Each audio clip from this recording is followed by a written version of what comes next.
afternoon, everybody. Thank you very much for being here. Glad to be back here on this beautiful Wednesday afternoon. I'm just going to look 1 second. Just going to check the other platforms to be sure we're good, but we should be live on YouTube and Facebook as well. Please let's share the live.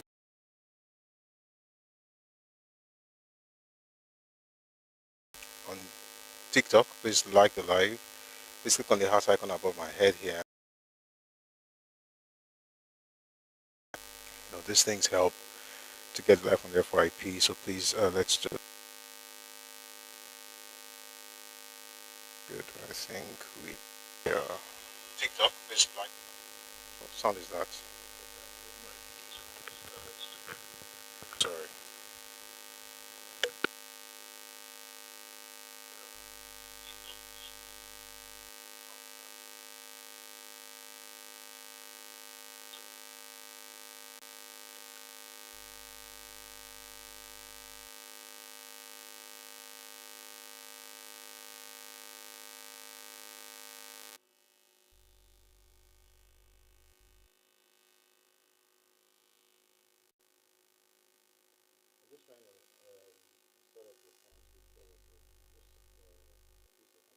I'm just trying to set up the sound to make sure we're good. Just a few seconds, please. Just trying to set up the sound.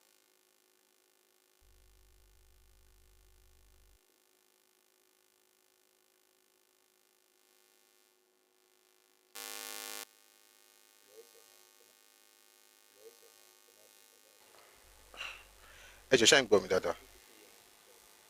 There's a problem somewhere, and I want to be sure we don't. There's money. Come on, think about it. Black guy, good to see you on TikTok. Sorry, on YouTube. Glad you're here. I think we're fine. Just a little bit of stuff.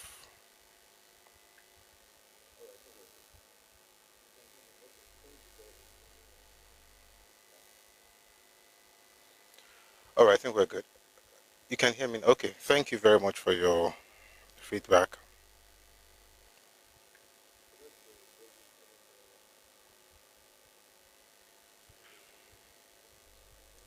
So that's the basic. The basic things we do every time. Let's share the live. Let's like the live. If you're on TikTok, please let's do the art thing. All right.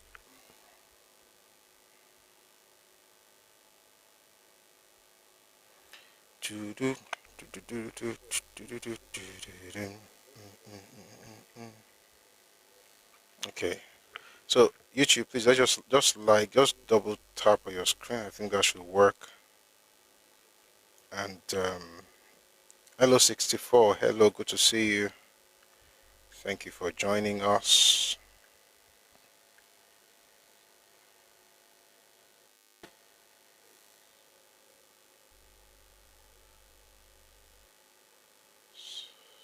Okay, so that's that about that.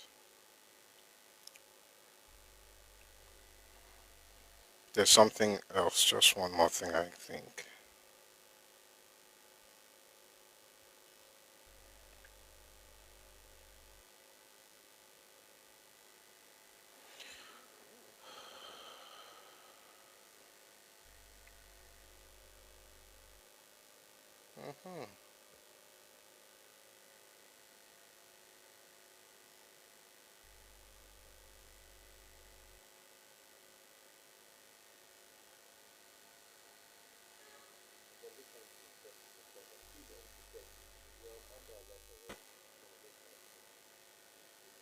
But I'm just trying to set the stuff up. Please, on TikTok, we're on Amber Alert already. We're just starting.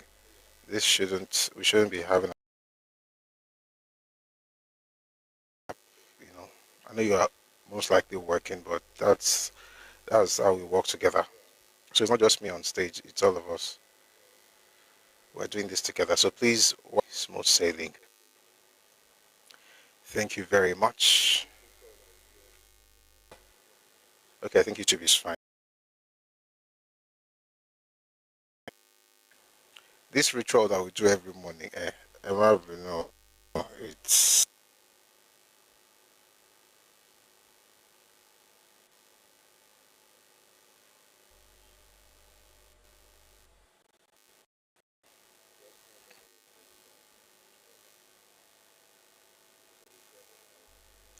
just 1 more minute, we'll be done. I promise. Just want to share the live on Twitter, since we are not on Twitter Spaces for now.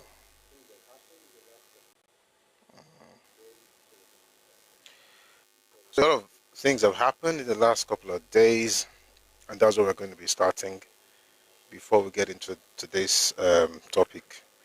And today we're going to be having a fantastic time. I can tell because àwọn ìwé tá a fẹ́ kà, àwọn nǹkan tó máa, àwọn tó ní kìmí, bẹ́ẹ̀ náà ìmáa sọ Yorùbá, àwọn ọ̀rọ̀ tó ní, àwọn ìwé tó ní kìmí, tó lọ́rìn. What's lọ́rìn? Does anybody know? Ó ń bára mi sọ Yorùbá o. Àwọn pé nǹkan lọ́rìn, kí ni ìtumọ̀ ẹ̀? A ti bẹ̀rẹ̀ nìyẹn o. Kọ̀ọ̀kan jẹ́ pé bá mò ń ṣe nǹkan tó rinlẹ̀. Àwọn àgbà Yorùbá ti dé, tó rinlẹ̀, tó ta ló tún lè ràn wá lọ́wọ́ nínú kí ni comment section yóò bàbá yẹn.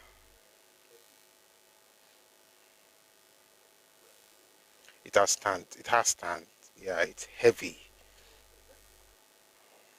Yes. You're very correct. And with that, I think we can move straight to today's topic. How many ìjọba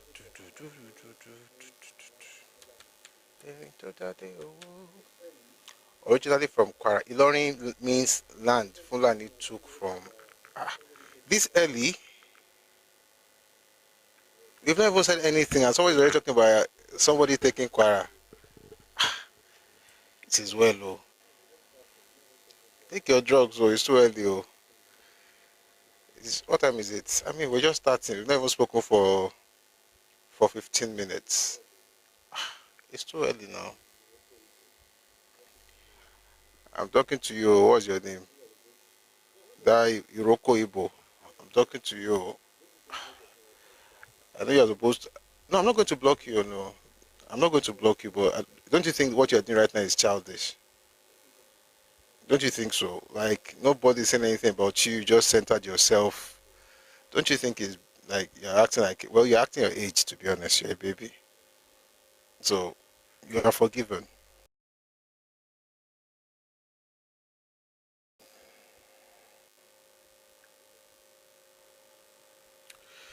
But please do better. I beg. I beg. Do better. Today,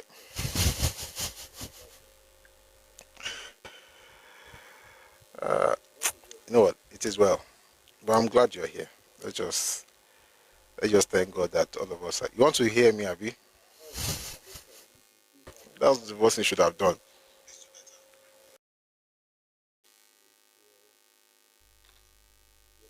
And then eventually we'll get to the topic of today. Like I said, our main book for the series is still the autobiography. Excuse me. The autobiography of Chief Obafemi. That's our main book. But today we're going to be introducing the Williams Commission report of 1958. But we'll do all of that once we're done with the. So let's start with some things are not worth reporting, to be honest, because a lot of childishness online.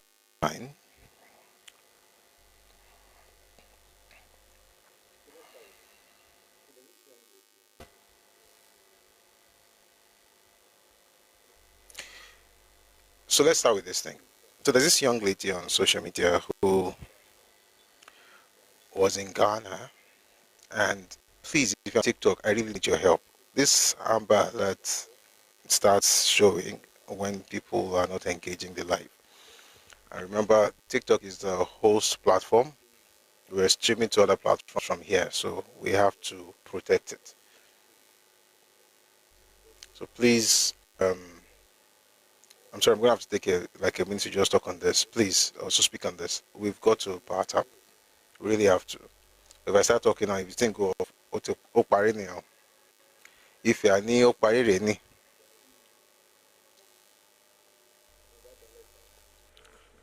if you are ní, if you are ah, Yoruba dialects are sweet though.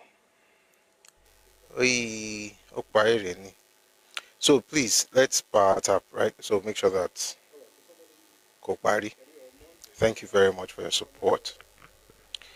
All right, so somebody, by the way, on Monday, someone sent some messages here, and then also sent another stuff saying that this lady, and they were mentioning her name. Sincerely, I didn't know her, and I still don't know her, but at least now I know who bears that name. And the fact that the person was very angry, someone had removed something on her car, which I believe, of course, is terrible. And she mentioned, Yoruba several times. I said, Yoruba people, Yoruba boys, Agbero Yoruba, have destroyed my car and everything. Um, I'm not going to play the audio because it's not like it's that important. And that's why I'm never mentioning the person's name, because it takes a lot of senselessness to say some things. Because this same person's sister was hit by a Dangote truck, and you didn't hear Hausa did this, Hausa did that. So apparently, um, there's a ritual, so to speak, or a pattern that you observe whenever a person becomes president. The ethnic group can be insulted and nobody would say anything. But I think she's been responded to. Again, it takes a lot of senselessness. But I mean, everybody will be all right eventually, hopefully. But to be fair to her too, she also went back online and said she's not being tribalistic. Anytime somebody says I'm not being tribalistic,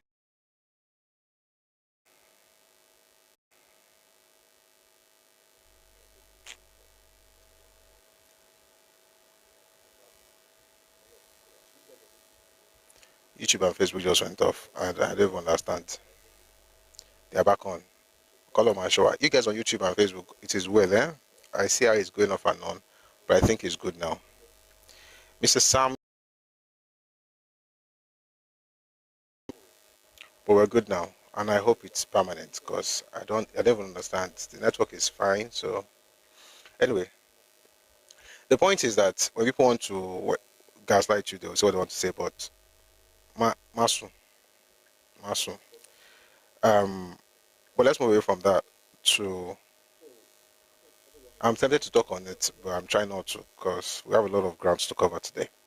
So there's this other young lady who was in Ghana, um, and then she put some things out on social media talking about the expensive lifestyle in Ghana, fuel and malt, water, basic things, how expensive those things are compared to Nigeria.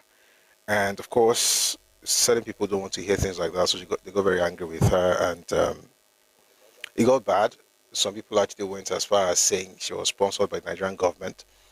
And there's another person who is supposed to be a journalist who then went ahead to say that uh, the United States learned from somebody who actually does live there and who wants to tell us about their place. But at this point, we have to check to be sure there's nothing. What is this thing going off and on? Please, if you have any problems on the YouTube, please let me know. Thank you. All right, so I'd like you to take a listen to this lady. She's Ghanaian. She's describing how to survive on 3,000 Ghana cedis per month. The live stream is being flagged. I don't think so. Anyway, if you're on YouTube, the only thing we can do is we can power tap. So there's a lag in the audio on YouTube. Boy, boy, boy, boy.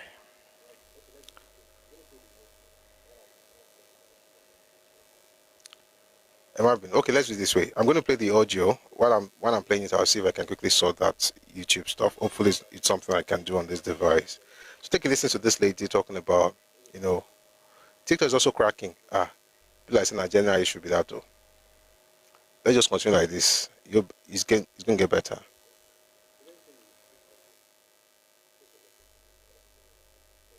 Oh, interesting. So let me play this audio. Right. Take a listen to this. While I'm doing that, I'll quickly check on that stuff. On just 3,000 Ghana cedis a month, most people are going to tell you that it's impossible, but they are wrong. Today, we're going to be breaking down exactly how you can stretch every city and still live very well in 2025.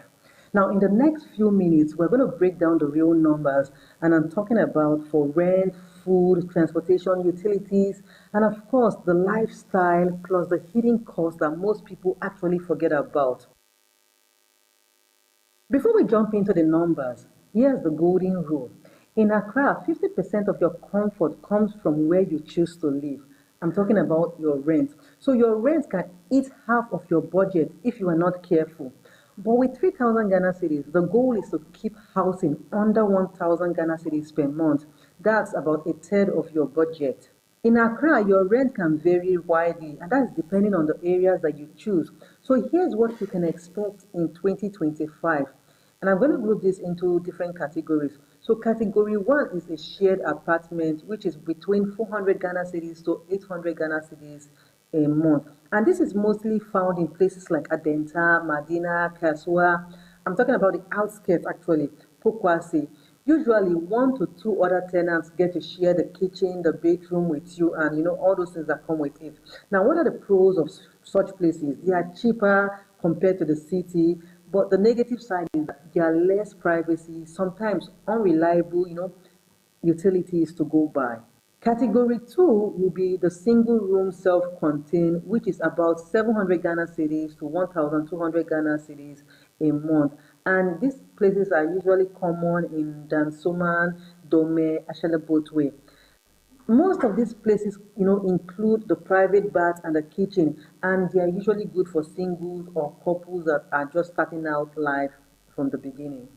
Category three is a one-bedroom apartment, which is 1,000 Ghana cedis to 1,800 Ghana cedis a month, and you can find it in places like Spintex, Osu outskirts, East Legon Hills, and places like that. Now these places are best for those who want privacy without luxury. If your goal is Ghana cedis a month. All right. I mean, it's a lot she has to say. She's talking about 3,000 Ghana cedis a month, which is equivalent of 420,000 naira a month. People come. I mean, there's we have a lot. What's the word now? We have a lot to work on in Nigeria, but we also have to count our blessings, and that's what that's about. But let's get into Nigerian news. So this one of the things that happened on the president's trip to Brazil. Finally, direct flights from Nigeria to Brazil as the BASA agreement is signed between both countries. A journey that should take 7 hours takes almost a day because of connecting flights. But now there's going to be direct flights from Nigeria to Brazil, a big step towards further collaboration between both countries. That's something that we just the president visits to Brazil, and beside him is the Minister of Aviation, Festus Keyamo.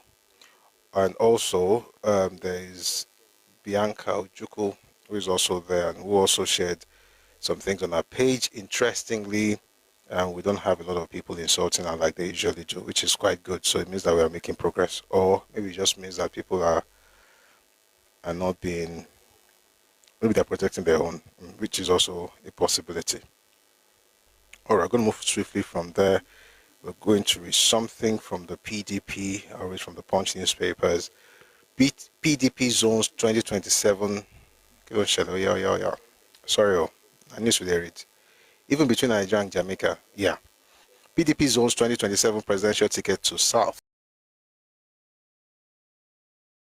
National Executive Committee meeting has resolved to zone its 2027 presidential ticket to the South, while retaining the existing National Working Committee zoning formula for the November elective convention.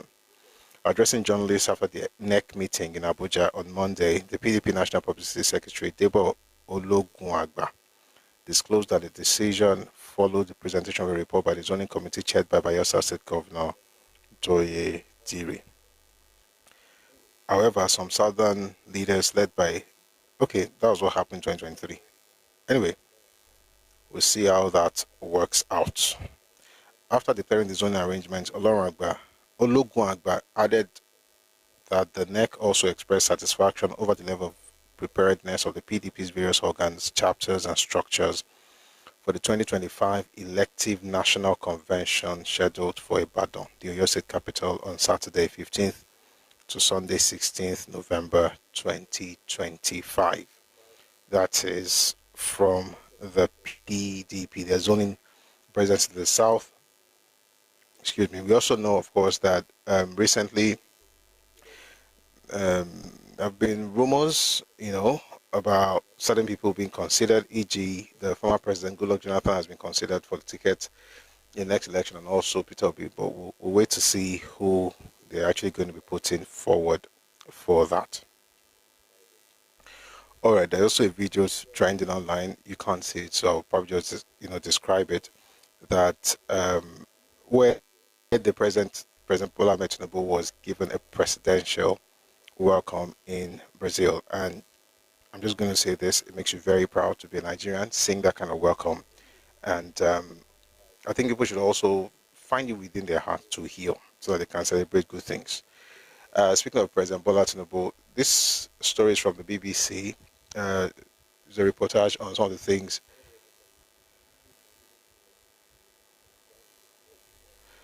Sorry, somebody wrote something on YouTube. Busui, can you hook me up with Redone Books? What's Redone Books? I don't know anything called. I don't know what's called Redone.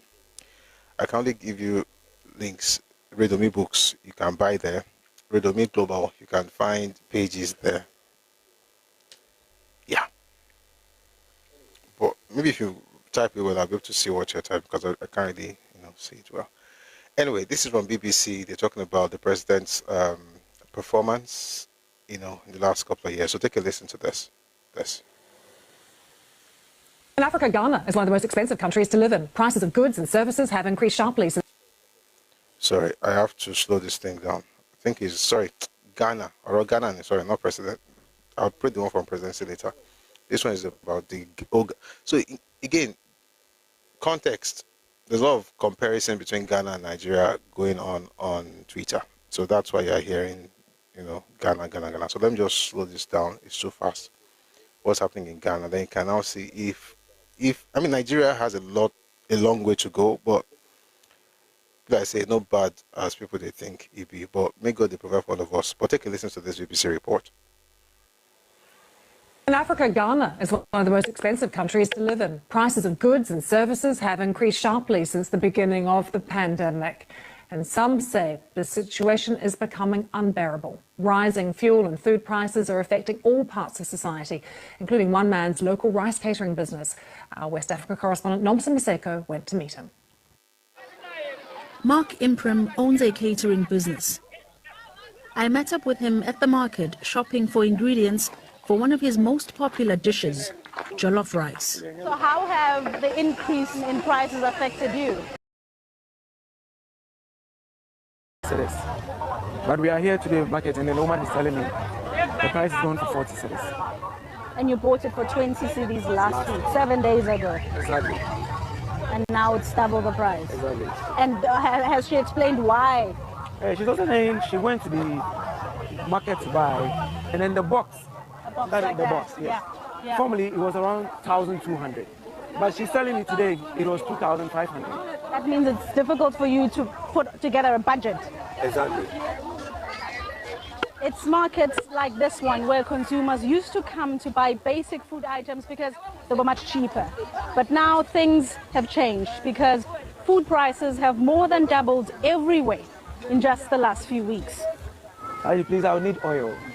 25 liters. How much? 420.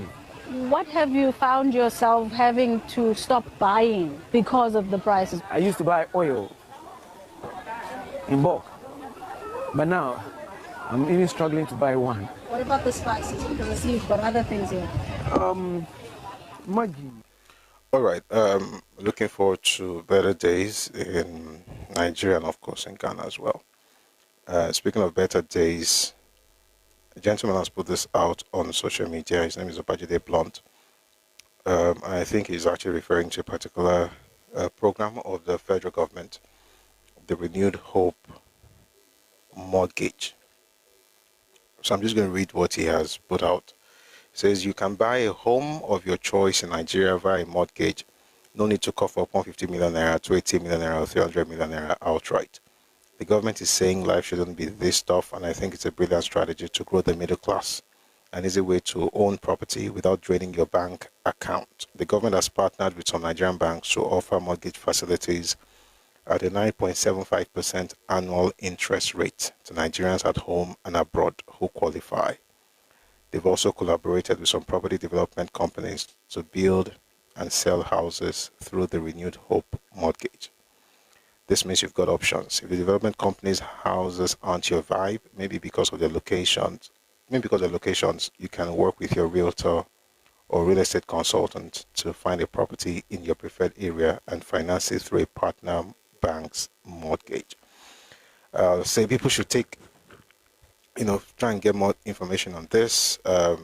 This person, by the way, is a real estate, is a realtor. Let me not say real estate agent because people I said that one mean one thing, but you get the point. The process is So he says he has been suggesting this to his clients who are unable to afford the prices of some of the houses he advertised, and they've been able to secure mortgages through Stanbic IBTC, one of the partner banks. The process is super seamless. All you need is 10% equity contribution. If you don't have up to 10% of the property value, you can leverage up to 25% of your RSA to cover the equity gap, and the bank covers the rest. In a month,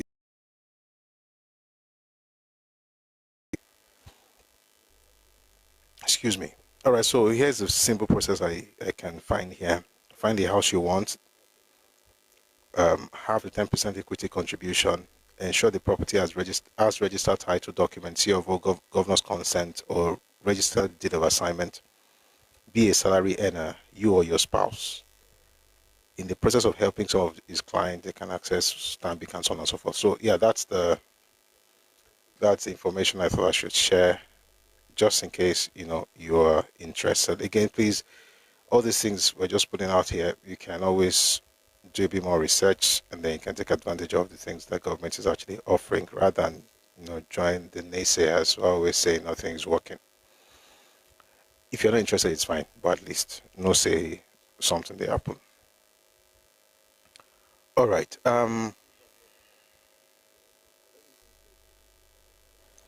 So Peter Obi put something out the other day, but let me even say this. So I saw some videos on Twitter. I mean, I can't play them. They are very gory. People being killed, people dead, different parts of the eastern region. And then Peter Obi put out this message saying, we can't war, the killing, abduction, and banditry incidents in our country continue to be daily and increasing at a worrisome rate. And then he referred to the incident at Okigwe, Imo State, that claimed the lives of many, with so many others still missing and feared dead. And then, of course, he puts it on the government. Government has to do better, and so on and so forth. We must wake up, and so on and so forth. But after all that, Renchi, I'd like to play you a video of his talking about something that maybe that's the reason there's the problem is happening. Take a listen to this. I live in Onitsha, and I can tell you they're not terrorists. Their people are passed on the road and everything every day.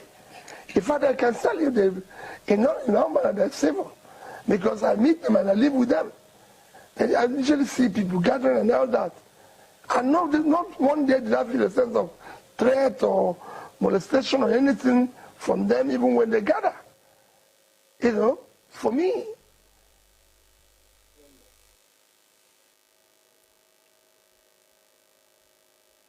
One more, I think.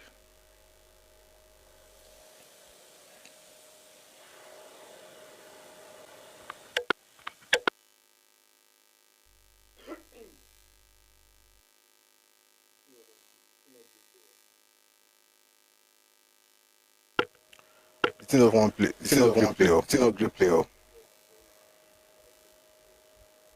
know, because when a person gets very happy with typing and saying problems in Nigeria, but then when you talk about the people who cause the problems, he says that they're not terrorists. You know, they're all friends. They all see themselves, like he said in that video. I really want that one to play. I don't know why it's not playing. But wait, let me check the Wi-Fi. The thing must play. You know, the other day, this gentleman, what's his name? Kanayo. He said, oh, there's a lot of, you know, that the state is a police state. The South has too many, what was that word? Checkpoints, police checkpoints, as if they're in a time of war, you know. As though the government just thought that, okay, we want to punish these people, let's put police and soldiers checkpoints there. That's how we punish them. It's amazing. For some reason, this thing is not playing, but I'll find a way. And I live in Onitsha, and I can tell they're not terrorists. Their people are passed on the road and everything every day. In fact, I can tell you in normal they're civil, because I meet them and I live with them. And I usually see people gathering and all that. And not one day did I feel a sense of threat or molestation or anything from them, even when they gather. You know, for me.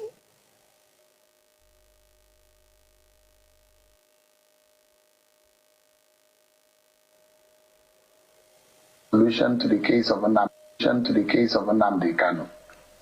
For every one of them. I mean, why is he being held? It doesn't make sense to me. Some people say because he used vulgar words and everything. Is there anything wrong? I've not seen it. People just say, oh, you see vulgar words. You say, it doesn't bother me if I'm president, whether you call me thief, call me a less man, call me idiot, which they call me today. It doesn't bother me. My duty as a leader is to the common man to put food on their table. But if you are talking about the asking for a political solution. So, essentially the person who actually started this whole episode of Wahala in the South, this is the one he said was just talking, just vulgar words. Why are they against him? Anyway, let's listen to some. I don't like vulgar words, but please listen to this and then you can tell me if it's vulgar or not. Final burial rites of the Oni of Ife, Obasijuade, reportedly stalled as Abobaku flees. It doesn't surprise me. You're about running away from something. It doesn't come as a surprise. They are cowards anyway. Cowardly people. I find the Yoruba culture abhorrent. They are filthy, dirty, backstabbing people. I find their culture reprehensible. How can you kill an innocent person to bury with a useless Yoruba man? And you claim you are civilized. When I call you baboons and monkeys, you cry and you complain. But heaven knows I'm telling you the truth. This is Radio Biafra, 21 minutes past 9 p.m. Normally we take calls at this time, but don't worry, we shall take your calls. We are live and final burial rites of the Oni.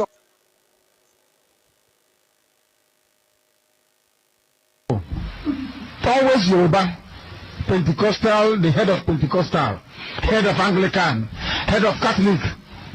Houses are killing us. Yorubas on one side sucking our blood because we can't reason properly. Myself included. I don't exclude anybody in this. I don't exclude anyone. If you are attending a Yoruba church, you should be ashamed of yourself. Anybody attending a Pentecostal church with a Yoruba pastor is an idiot. a complete fool, an imbecile. I have no time for them. They are worse than Boko.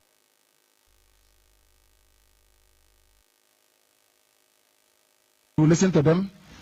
He doesn't listen to such foolish prayers. Never. Chief Obasanjo spoke when the national president of the Pentecostal Federation of Nigeria, Reverend Felix Omobude, is always Yoruba people. Always Yoruba. Pentecostal, the head of Pentecostal, head of Anglican, head of Catholic. Houses are killing us. Yorubas on one side sucking our blood because we can't reason properly. Myself included. I don't exclude anybody in this. I don't exclude anyone. If you are attending a Yoruba church, you should be ashamed of yourself. Anybody attending a Pentecostal church with a Yoruba pastor is an idiot, a complete fool, an imbecile. I have no time for them. They are worse than Boko Haram. They are very, very foolish. If your pastor is Yoruba, you are not fit to be a human being.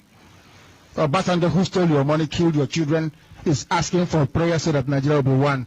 Headed building universities with private jets, and we're still running around claiming that Jesus is listening to us. We are deceiving ourselves. Former Lagos airport to be on flames. Breach the perimeter fence. Go and burn down Lagos. Anybody, if you have double barrel, if you have pistol, anything you have, give it to them. Let them go and kill them. Penetrate the airport and set Motola Mohammed Airport on fire. Set it ablaze right now. Then the world will listen.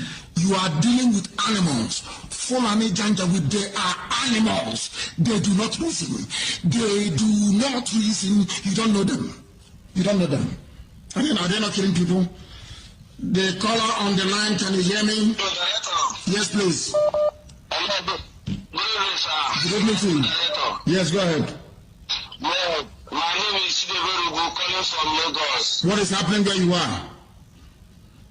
We was at Oshoda Expressway. They was shooting us there. It's 5 people that they killed this evening. How many policemen died? I don't want to hear they kill us, they kill us. How many did you kill? How many police or army did you kill? How many? They have burned the Lafa police station. They have burned it down. They burned the Select police station. They burned the Urile police station down. Everything is down now as I'm speaking. Thank you very much. That is, since if you go to my page, you will see a flag there. Nigerian flag stained with blood.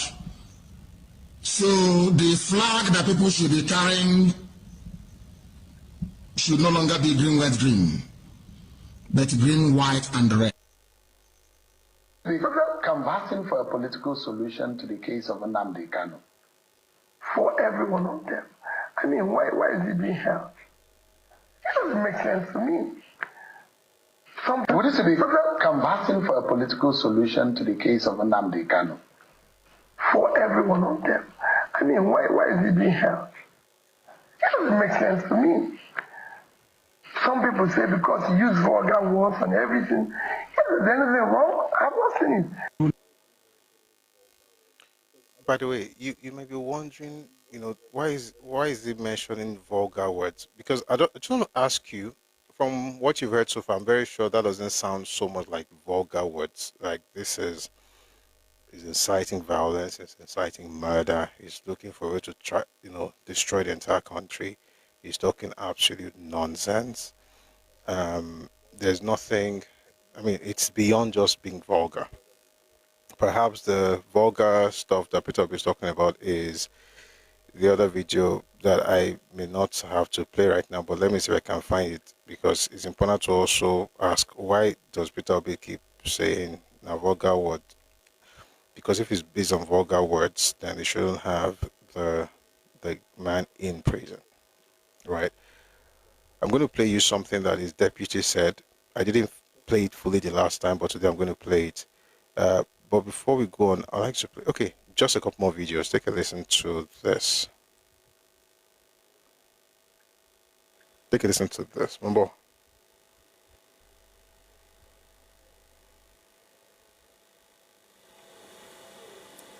Buhari is dead and buried in a shallow grave in Saudi Arabia.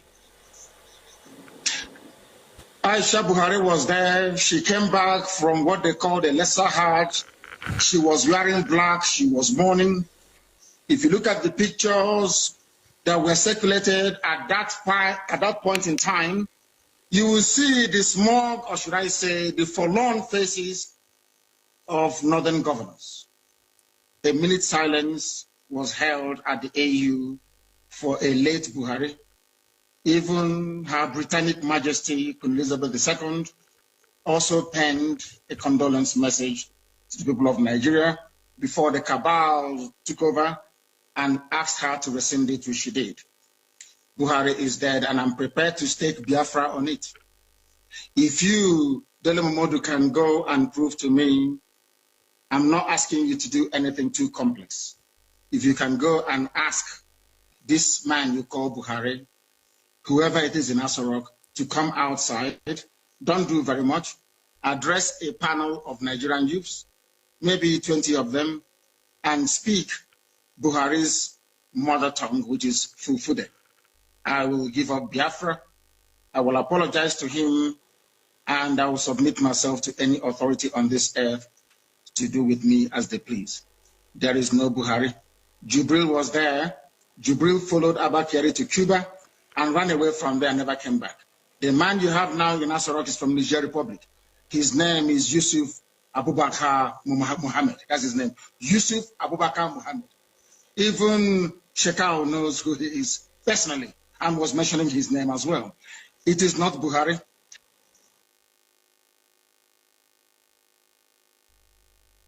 Maybe his Alhaji boyfriend has told him to do that. People don't know that Peter Obi sleeps with other men. People don't know that. People don't know what we know. Only if you people knew. So I'm wondering, maybe that's what Peter Obi thinks is vulgar. But to be honest, I think it's beyond just being vulgar. I think it's about calling for violence and sponsoring it. And who would know about this better than Uche Mefo, who was the former deputy, who is the former deputy of Kano in IPOP. So I'd like to take a listen. We listened just a part of it a while back, or listen to the entire thing right now, please. By the way, I see Isaac Sound Out. You may want to, head back, to the asylum. They let the dogs out, but they shouldn't have opened the door for you. So please just quickly go back there. But let's take a listen to what Uche Mefo, who used to be the deputy to Kanu, and what he said, on this matter of crisis and violence in the East. It is an abomination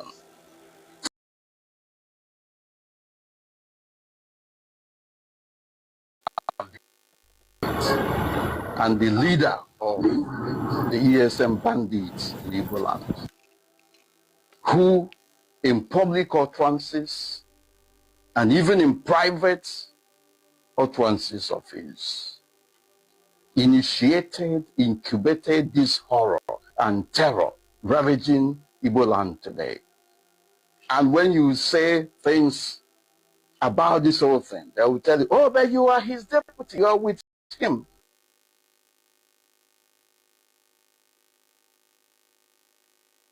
He was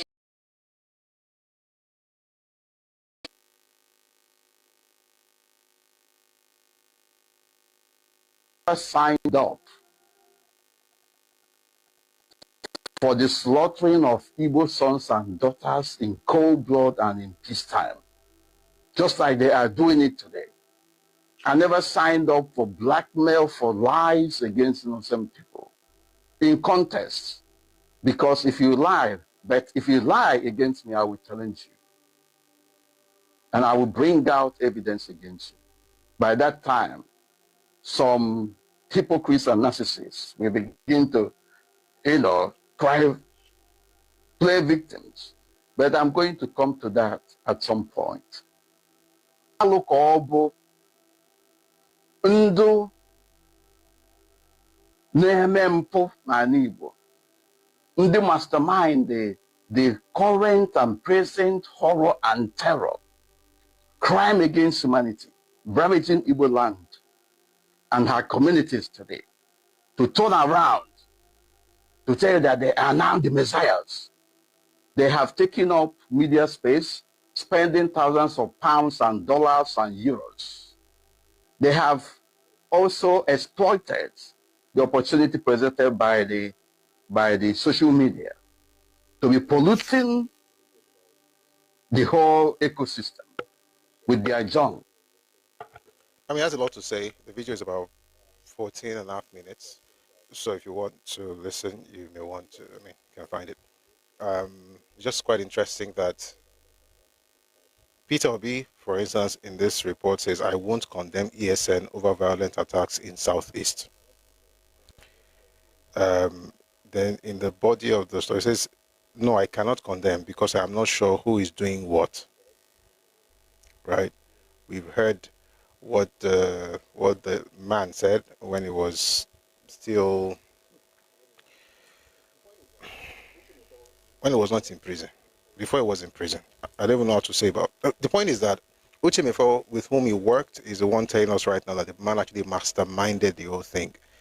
But Peter will be saying that those people are his own people. He sees them on the street, doesn't feel bad, he doesn't feel threatened, and yet he's writing this long letter to the government telling us to do something about the issue. Again, charity should begin at home. People should take responsibility for the stuff they cause. Let's move on to some good news. President Bola Tinubu has issued an immediate temporary ban on the export of raw shea nuts. The directive was confirmed by Stanley Nkwocha on X. Vice President Shettima is meeting stakeholders to ensure full compliance with the presidential order. Somebody says, you really have strong evidence about Kano. Can you present it in court? Ask your parents. All right. What's the next thing I was going to read? I want you to listen to something that Reuben Abati had to say about the government right now. The only reason I'm talking about the whole IPOP thing was because of what Peter Obi does this very ridiculous thing where he would say, everybody's fine, and next time, oh, it's your fault, you have to do something about it. Somebody says, so you can't present it in court. It was presented in court. That's why your Lord and Messiah is still in prison, in detention. What I just played right now, by the way, was presented in court, but you would not know because while everybody was listening to the news and reading, you were busy with spare parts. And I hope you stop because I may have to send you home. This is from Reuben Abati talking about President Tinubu's government. Take a listen to this. The first is putting more money into the collective pot. Well, it is good news if that is true. It is good news if it is indeed true that the federal government has been able to collect 1.49 trillion in terms of arrears owed by all these agencies, NUPRC, NMPC, FIRS, and others. Now, the main issue here is about federal government revenue. What they have collected will boost revenue. It means that there will be more money, more revenue at the federal, state, and local council levels. And we hope, our hope is that that money collected as distributable pool will be used for the purpose of development, and the effect will be felt by the people. But what it says, in my view, is also about the performance of the Buhari administration. Under the Buhari administration, everybody was just doing what they liked. They were all looking for ways to hide money, to steal money. So what the Tinubu administration is doing is about transparency and accountability. And I've seen a commentary saying that, in fact, we have collected back 1.49 trillion since January, but that there's still more money hidden within the system. And that was part of the error of the incompetence of the Buhari administration, where, you know, government enterprises, departments of states, revenue-generating agencies resorted to self-help. So to the extent that the Tinubu administration is trying to correct that, I think it's a very good development. However, I hope that special attention will be paid to transaction costs. Because many of these agencies and departments of government, they also have what they call transaction costs. So if you collect all of this from them and they have remitted, I hope the budgetary allocations to those departments and government enterprises will be retained so that we will not have excuses in terms of performance. Now, the topics are many, I don't know. But okay. All right, so that's Ruben Abati speaking on, what's happening in terms of the revenue. Sorry, excuse me. In terms of the hidden 1.49 trillion naira that was retrieved by the FIRS, NUPRC, NNPC, and others, and I think that's actually quite good.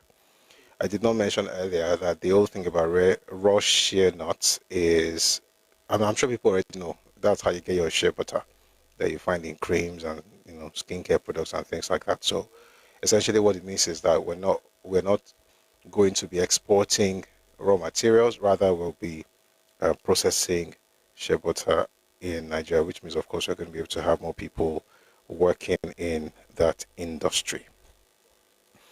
All right, I see you in the comment section, but you have not said anything that I feel is necessary to respond to, right? But for our brother on YouTube who says, how can I get the books and documents from the archives on Yoruba? It's not an archive, it's a bookshop. The Telegram channel is a bookshop. It is not an archive. That's why there's a price. There are prices on the books. You order, they will ship it to you. So it's not a bookshop. Sorry, it's not an archive like you're writing in the comment section on YouTube. It is a bookshop.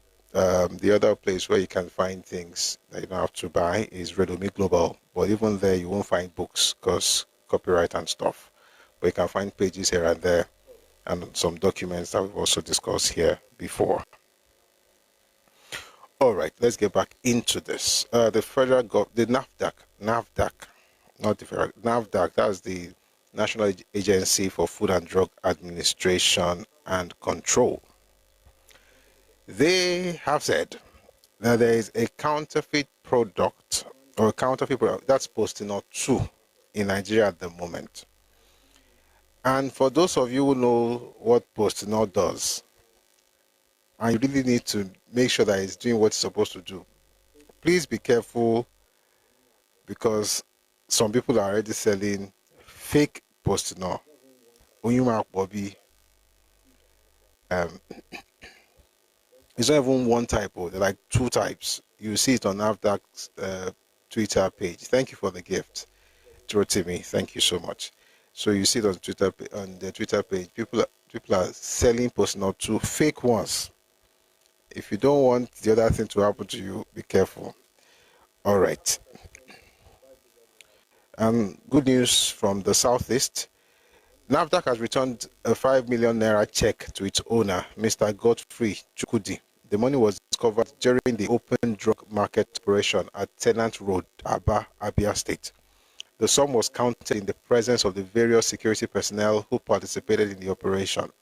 It was confirmed that the funds belonged to a POS operator. The money was subsequently returned in the presence of Mr. Chima Amadi, chairman of the Ekumi Traders Medicine Dealers Association Union, alongside NAFDAC directors pharmacist Shaba Mohammed and Dr. Martins Iluyomade.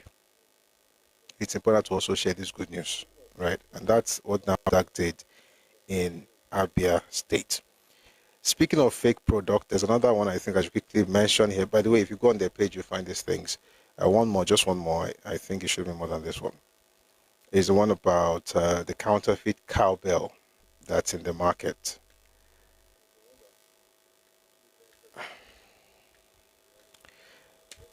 And it's the one that, children, pregnant women, infants, the elderly, they take a lot of it. It's called cowbell, milk, 12 gram sachet. The production date on it is April 2025. The expiry date is December 2028. But they're saying that that particular product is a counterfeit. It's counterfeit cowbell, not the original one.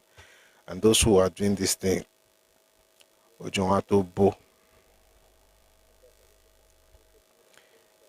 again, I said I may not say one because I'm on their page. NAFDAC has also confiscated more than 10,000 cartons of unregistered tomato paste and cosmetic products during a 5-day enforcement operation at the Lagos Trade Fair market.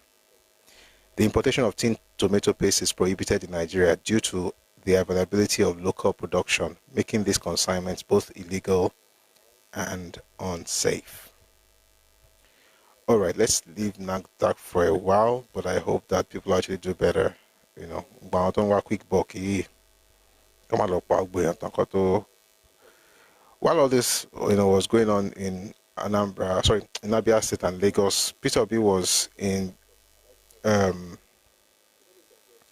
Bauchi State doing something very interesting. I'll play it.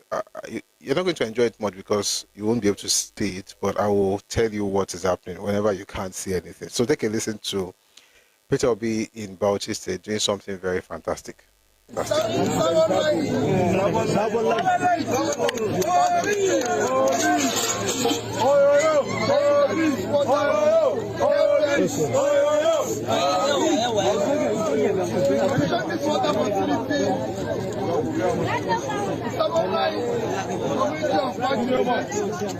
that this facility will help in better living of the people and improving their lives.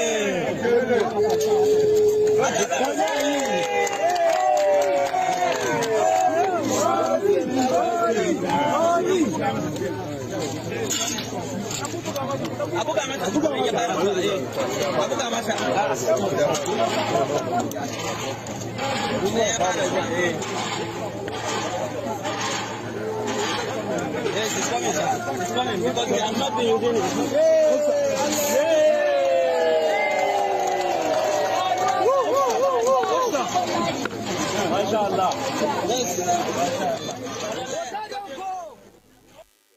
Peter Obi inaugurates borehole in Bauchi State. Apparently, this is what happened in Malaysia, China, and when China goes back to China, they'll give us borehole that we have to do, pump manually. Somebody says here, imagine what happens if so can we imagine if there's a seaport in the east with all these fake products? Well, at least they will write east. Like I said, we have to start writing our regions and our ethnic groups on our passports, on the things that we're doing, so that people will know it's not just from Nigeria, it's from a particular place, good or bad. Anybody who has a problem with that is sick in the head, because you can't be doing terrible stuff in the name of Nigeria, and then once something doesn't, when people start insulting us, you now say that the country is a zoo. Meanwhile, you are the animals in the mix. I didn't mention any group, but if the car fits, wear it with pride. All right. While all this was going on, a group actually put out this fantastic initiative in the southeast. I'm just going to read a bit of it. We are thrilled. It's called We Share Initiatives. It says, we're thrilled to announce the successful shortlisting of exceptional young minds for the We Share Initiative Scholarship Program. Your dedication to academic excellence and commitment to learning have truly impressed our selection committee. At We Share Initiatives, we firmly believe that education is a cornerstone of progress and development. We are deeply committed to fostering quality education and ensuring that every child in the Southeast region has access to excellent educational opportunities. Our mission is to nurture the next generation of leaders, innovators, and change makers who will drive the progress of our region and nation. Then they put out a list of 39 students from nursery to SS3. I'll just tell you the states. I won't tell you the names. I'll just tell you the states where those people are from. There's Enugu, there's Abia, there's Anambra, there is Ebonyi, and Imo State. We are honored. So Nwachuku, Weke, and so on and so forth. Nice names, right? Abugu, Oji, and so on and so forth. We are honored to support your educational journey and look forward to witnessing the remarkable achievements that lie ahead. This scholarship represents not just financial support, but our unwavering belief in your potential to excel and make meaningful contributions to society.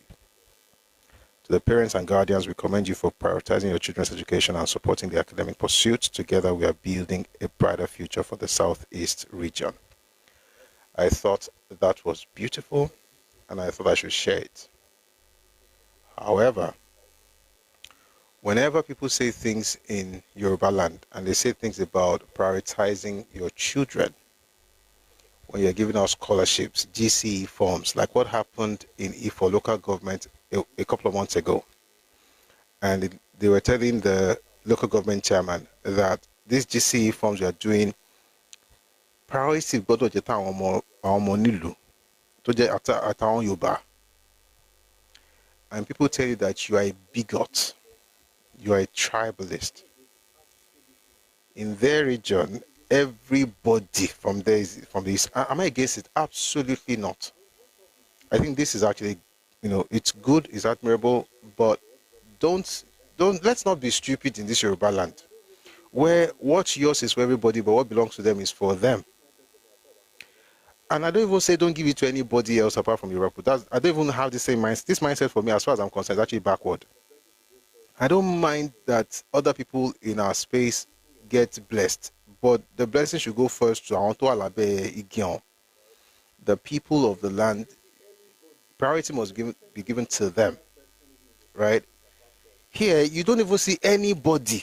I mean, are you telling me that there's no other person living in the Southeast apart from the people from that place? They say that there are people living there. There's Hausa, there's Ibibio, there are different groups of people living in the Southeast. There's Yoruba. But of all these 38, you can't even do federal, the federal character. Again, I don't see sense in it. I'm just using people's narratives against them at this moment, right? The idea that people can use those things to blackmail you into doing things and say, oh, you are a tribalist. If you don't follow, you are a bigot.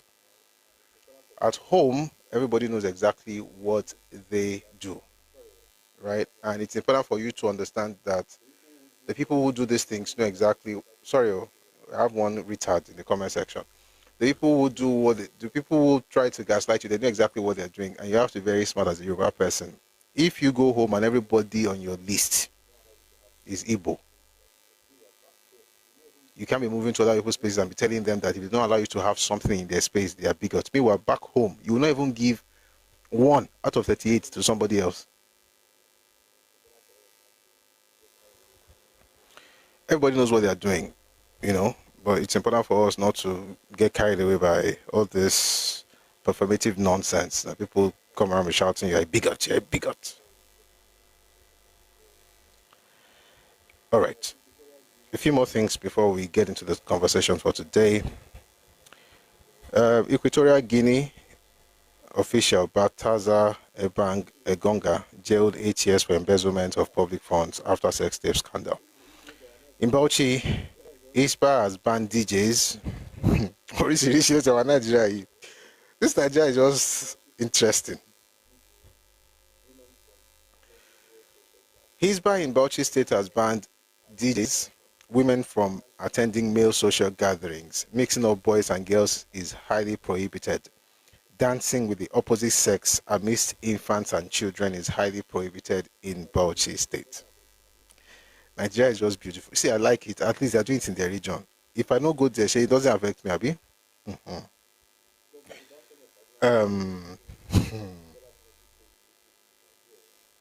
Governor Obasanjo of Kaduna State says President Bola Tinubu's state visit to Brazil could unlock over $30 billion in investment across key sectors of Nigeria's economy. The deputy governor of that same state, of Kaduna State, Dr. Adiza Balarabe, has said that Nigeria's creative industry contributes 1.3 trillion naira to the GDP. All right. Maybe 1 or 2 more things, and I can bring people up. If you'd like to speak on this, please feel free to raise your hand and come up. The Akwetu of Ikwetumodu in Osun State, Oba Joseph Oloyede, has been sentenced to more than 4 years in prison in the United States for $4.2 million COVID-19 fraud. I think that was good. that's brilliant, right? And also say something to us, especially in our traditional, what's the word now? The process through which people are made kings has to be looked into. It's not everything as religion, everybody's just shouting, like that's the only problem. Sometimes it's also, are we getting carried away with the fact that somebody lives abroad or has money? Because the last few kings, I mean, all these kings have been giving us problems. Abroad. I'm not saying there's nothing wrong with abroad, though. There's nothing wrong with living abroad, though. But in tó ń ṣe kinní kan abroad ni, in tó tún ṣe nǹkan kan lára kinní abroad ni, eléyìí náà tún abroad ni. Ṣé ń jẹ́ pé tábàyà ti gbọ́ pé ó ti wà lókè òkun báyìí, orí wa máa ti tanná lẹ̀ pé ó máa gbé ìlọsíwájú dé. Ìlọsíwájú kọ́ làwọn eléyìí, ó ti di mẹ́ta báyìí o. Mi nílò láti sọ àwọn ìlú yẹn, ẹ ti mọ àwọn ìlú tí mo ń sọ. Gbogbo àwọn mẹ́tẹ̀ẹ̀ta tí mo ń rò, mo tẹ̀ ṣe ń rò lẹ̀ ṣe ń gbọ́, mọ̀ pé ẹ̀ ń gbọ́ nǹkan tí mo ń sọ. Àwọn mẹ́tẹ̀ẹ̀ta yẹn, ṣé kán jọ́ tọ́ Ọlọ́run, kán bá a tún wò. Ọ̀rọ̀ owó àti pé èèyàn gbé òkè òkun tó wá ti di pé nǹkan tó, kó má jẹ́ pé mi fẹ́ sọ pé ó ti di pé o, kó má jẹ́ pé ara nǹkan tán wò láti yan àwọn èèyàn nìyẹn o. Torí irú nǹkan tó ṣẹlẹ̀ báyìí sí ìdójútini gbáà ni. Ọba tó lọ ń gba gọ́ọ̀mẹ̀ntì 4.4 ṣé 4.2 tẹ̀ ní àbí $4.4 million lórí kíni, lórí káàbà lè láì náà. Ìyẹn bá ti wá dé, bá ti gbé agbádá gẹ̀ẹ́jẹ wálé, wọ́n pé eléyìí gan ló yẹ lọ́ba wa. And that's why we begin to wonder, gbogbo process ọmọ sọ pé kinní kan wọ́n ṣe kinní kan, wọ́n ṣe kinní kan. Ṣé ń ṣe pé and that's why I say that when people reduce everything to religious conversation, no àwọn ọ̀rọ̀ yìí, ó máa yẹ kí n bẹ́ẹ̀ pé à ń ronú tán délẹ̀. Bí ìgbẹ́ pé à ń ronú tán délẹ̀. Ṣé àwọn tó ń yan àwọn pípọ̀ yìí kì í ṣe pé bẹ́ẹ̀ àwọn náà ń ṣe àwọn ẹ̀sìn tó ń pariwo yìí náà ni? So kì í ṣọ̀rọ̀ ẹ̀sìn, ọ̀rọ̀ bí ìgbà tẹ́ pé ọ̀nà tẹ́ ká máa gbà kọ́ là ń gbà, káwọn àgbààgbà kán bá wò. Torí eléyìí kò dáa tó pé wọ́n mú ọba láyé, ṣùgbọ́n I'm happy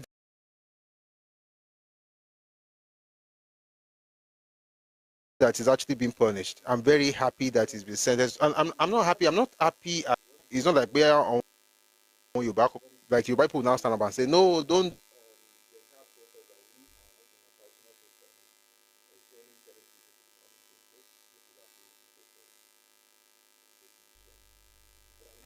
But it's also a blight on the entire process that we have in our traditional system of enthroning certain people to becoming kings. This is actually, it's a shame. It's a huge shame. But I'm glad that it ended this way, and I hope that, we'll also learn our lessons from this. All right. Moving away from that, the ex-VC of UNILAG, Professor Oluwatoyin Ogundipe, has said that 239 first-class lecturers quit UNILAG over poor pay. You know the funny thing? I have a younger guy. He's not that young. He's married now. He's doing well. He had a first class from Ife. We all thought he was going to lecture. Now, don't go. All time people in Galoshu. What they make in business? I think that, I don't know whether it's because education, people are not paying as much. If people are not paying as much in school, maybe that's the problem, or maybe there's not enough investment. But the truth is, lecturers are not being paid well enough. I met a professor last week, and the amount he told me, I was like, 300,000 naira. Fucking not professor of not university Kekere. I'm talking top 5. How do you intend to keep, the best brains in the university system when you're paying them that kind of money? So if you're paying professor 300,000, 400,000, how much are you now going to pay lecturer 2? Let's say lecturer 1 or senior lecturer. How much will you be paying those ones? So hopefully, but I also know the other side. The other side also is that we also don't want to pay for it. We don't want to pay. We want them to increase the salaries to our lecturers, our teachers, but we don't want to pay. And by the way, that's the basic code. I'm not saying that's all they take home every month though. So that's the basic. There's always, by the time they add. We have 5, 6, 700 sharp. If you are on basic and other things apart from basic. But even then, it's not really enough. But the question would also be that, of course, if they decide to increase it, would it be okay for them to increase school fees? We'll say no. But the private schools that we usually compare this situation to, they pay a lot more, and so the lecturers get paid better. Which is why some lecturers in our federal schools and our state schools also double as lecturers in private institutions. That happens everywhere. But I hope it gets better for academics, because this is not it's not good that 239 first-class lecturers would quit Unilag. It's not too good. Somebody says there are some benefits the lecturer gets. Well, yes, at least they get housing, To be fair, if you're a lecturer in Nigeria, well, I don't know Shao, but if you're in UI, OAU, I know those two schools pretty well. Your cars will not be developing as much, to be honest.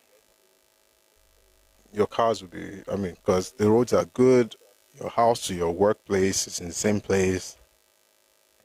But even then, they also have children that they have to send to school, so it's important to. Their sabbatical. I'm not saying there are no benefits, but what would make 239 people leave? In most cases, and by the way, the man actually said it clearly. He said they quit due to poor pay. Right. So I'm sure.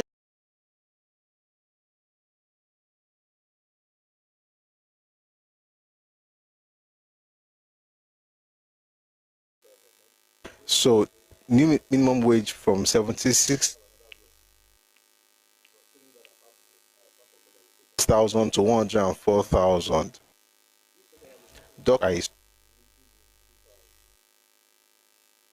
If everything is going into salary, I don't know if.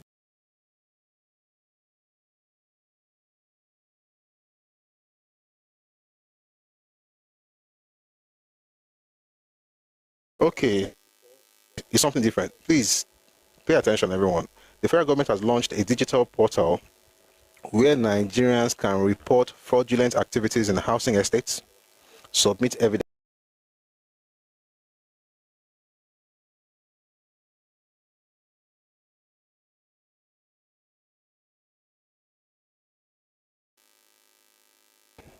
Super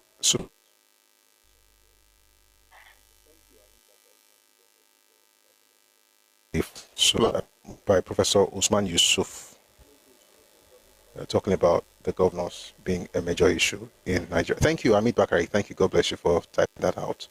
So please, you can take advantage of that. Somebody says housing doesn't come for lecturers until you get to senior lecturer or associate professor. It doesn't come that easy.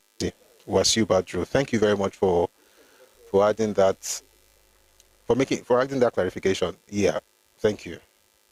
They should help them. So this is from Professor Usman Yusuf. Take a listen. If they are not telling you the truth, listen to me. I am telling you the truth. There is hunger in the land. Whatever they're telling you is not true. And your government is not doing anything at all to address this tragedy that is befalling our people in a country of plenty. You say you give governors, I had one of the ministers say, they have given 419 billion. Conditional cash transfer. Hello, shouldn't that number make you chuckle? 419? Who did you give it to? Did we not go through that? The Beta Edu Ministry of, I don't know what that ministry was. They've given this cash transfer. Wake up and you give governors, all these governors, the money. Yeah, admittedly, Mr. President, everybody will commend you. After removal of subsidy, you have enough excess that you keep some in your pocket, you throw some at the governors. The governors have seen now a lot more money than, but there is nothing to show on the ground. They are doing nothing. All they are doing is running around the world, building bridges, buying houses all over the world when our people are dying of hunger. This is the reality, Mr. President. If nobody is telling you the reality, we'll continue to raise our voices, to awaken the conscience and prick the conscience of our people and the world. This is the reality. And how would you situate it? You talk about the governors and their inability to be a part of the solution. How much of the responsibility do you think lies with the federal government? How much of it lies with the subnationals? Even during Buhari, I said over 80% of our problems in Nigeria, all across geopolitical zones, are the governors. It is not the central government that will provide employment locally to people. It is the governors that have stifled the local governments all this time, all these years. It is not the presidency that will build schools or hospitals. You go to our schools and hospitals all across this country, you see that. Where are they taking all this money to? We don't see any meaningful development. The president, yes, has tried to make sure that local governments are liberated from the shackles of the governors. But how much liberation do we get? The governors still hold on to their funds. We don't see anything.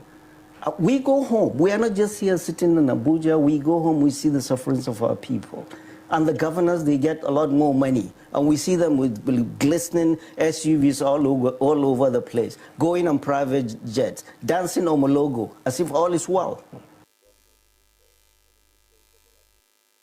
So I had to laugh on that Omologo. It's a song that they did they sing for Bola Tinubu.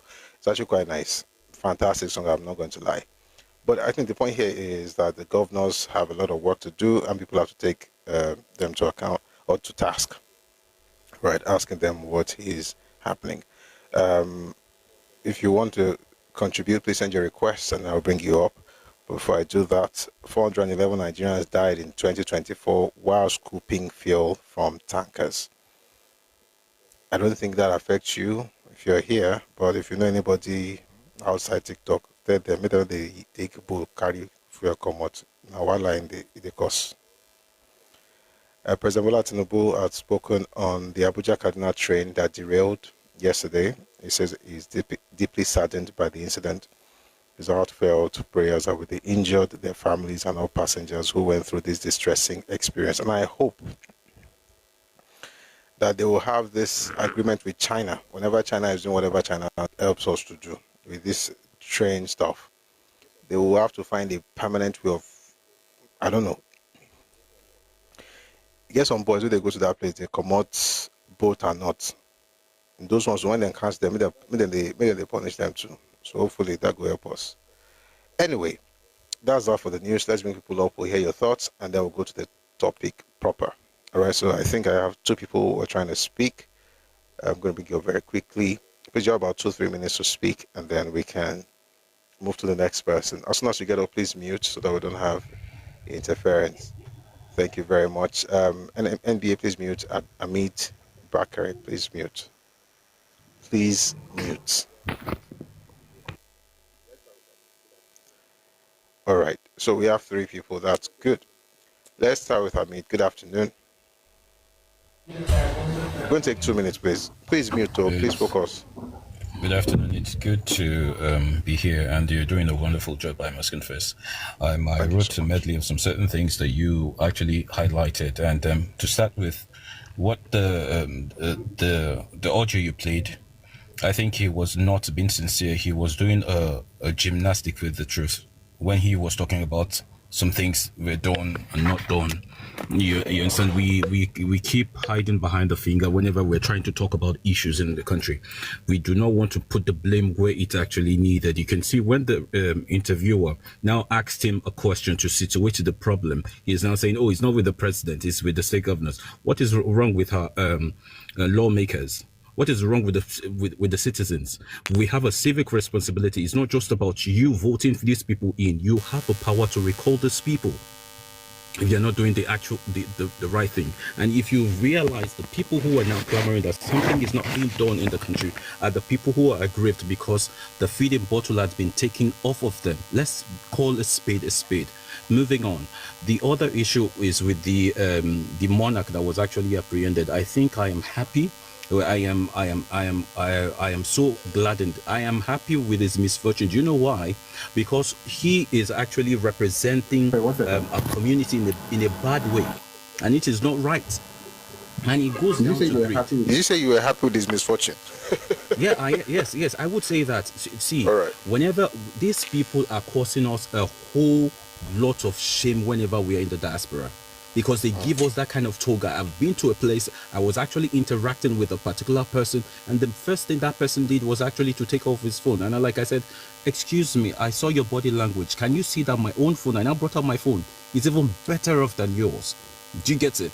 It goes a long way. Or whenever you mention that your country, they give you that kind of look that gives, and these people are more even corrupt than we are. So I am happy. And the way we celebrate all these people, just because you are in the diaspora and you go back home doesn't mean you are better off than the people who are back home. And now let me situate it with the monarch. Why should you be actually bringing people, because you are Eurocentric and you're Western centric, thinking you don't want to go? We should talk to our traditional kingmakers. You can see the disgrace, the disgrace these people are actually putting us through. You don't get that in other even communities, but we keep on hiding behind the finger when it comes to that. So we should call a spade a spade. There's a need for us to end this. If not for the fact I put this to you, that we you can see a new person who just ascended a throne, who hasn't even stayed up to a year, is actually going to power tussle. For anybody who cares to understand the Yoruba, the origin of Yoruba. Thank you. I remember something I wanted to play. Thank you for even bringing that up. Continue, please. Yeah, thank you. Who cares? So listen, you are not just there, you are coming to supremacy. And what are you teaching people?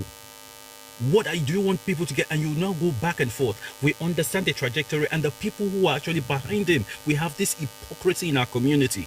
And yet people don't want to actually call a spade. And some people will be like, oh, because he's our own and our own. No, we have to defend him. Defend who? He is not bigger than what the institution is talking about. It doesn't make sense. Ibo ni ta ló ní ọ̀pá ọ̀nà mi yọ Ifẹ̀ ló ti ṣẹ̀ wá tó lọ sí Benin, from Benin ó tún lọ sí Ìbàdàn Ọ̀yọ́ ẹnu wá padà. You understand? So why are you doing this? So it's something that you don't even have to go back and forth in vicious circles about. And let's put it, ìgbà tó máa jọba ṣé ó lọ kí ọ ni, and tó bá bá bí ìṣẹ̀ wá ṣe bí ìtàn wá ṣe bó ṣe kọ́ wa nìyẹn. Before Koba Mito Shewaje, then he will be the one to actually give the new person. Oye kama kogba omowa nyasha atishe. Asha atishe so it's because of the way they paint it. Or demonic or some certain things. It is our identity. I'm a Muslim by birth and by inclination, but that doesn't take me away from being a Yoruba person. Do you understand? So in that regard, let's put that one on the side. And you mentioned something about the lecturers. I think the lecturers, from what we know, from time memorial, they have benefits, lots of benefits, and they are just the same people to manco situation in the country because they are greedy. Also, do you get it? They get some benefit that some people don't even get. But if you actually put those ones into it, I was the one who wrote it. If you have to put all those things, you would understand. And our people also, because they are always jackpine. The country has not done anything for you. The quality of education we get back home is quite different. When you get abroad, that's when you know, and you still want to stand, you rub shoulders with other people abroad, and yet you still come down on social media, shout, he hasn't done anything. And when you mentioned the issue of people actually doing the juxtaposition of the economy of both Ghana and Nigeria, people don't really understand that it's even better off. It's not only Ghana and Nigeria. Go to Rwanda, things are extremely expensive there. Go to Republic of Benin, go to Togo, go to Cote d'Ivoire. But people don't really get the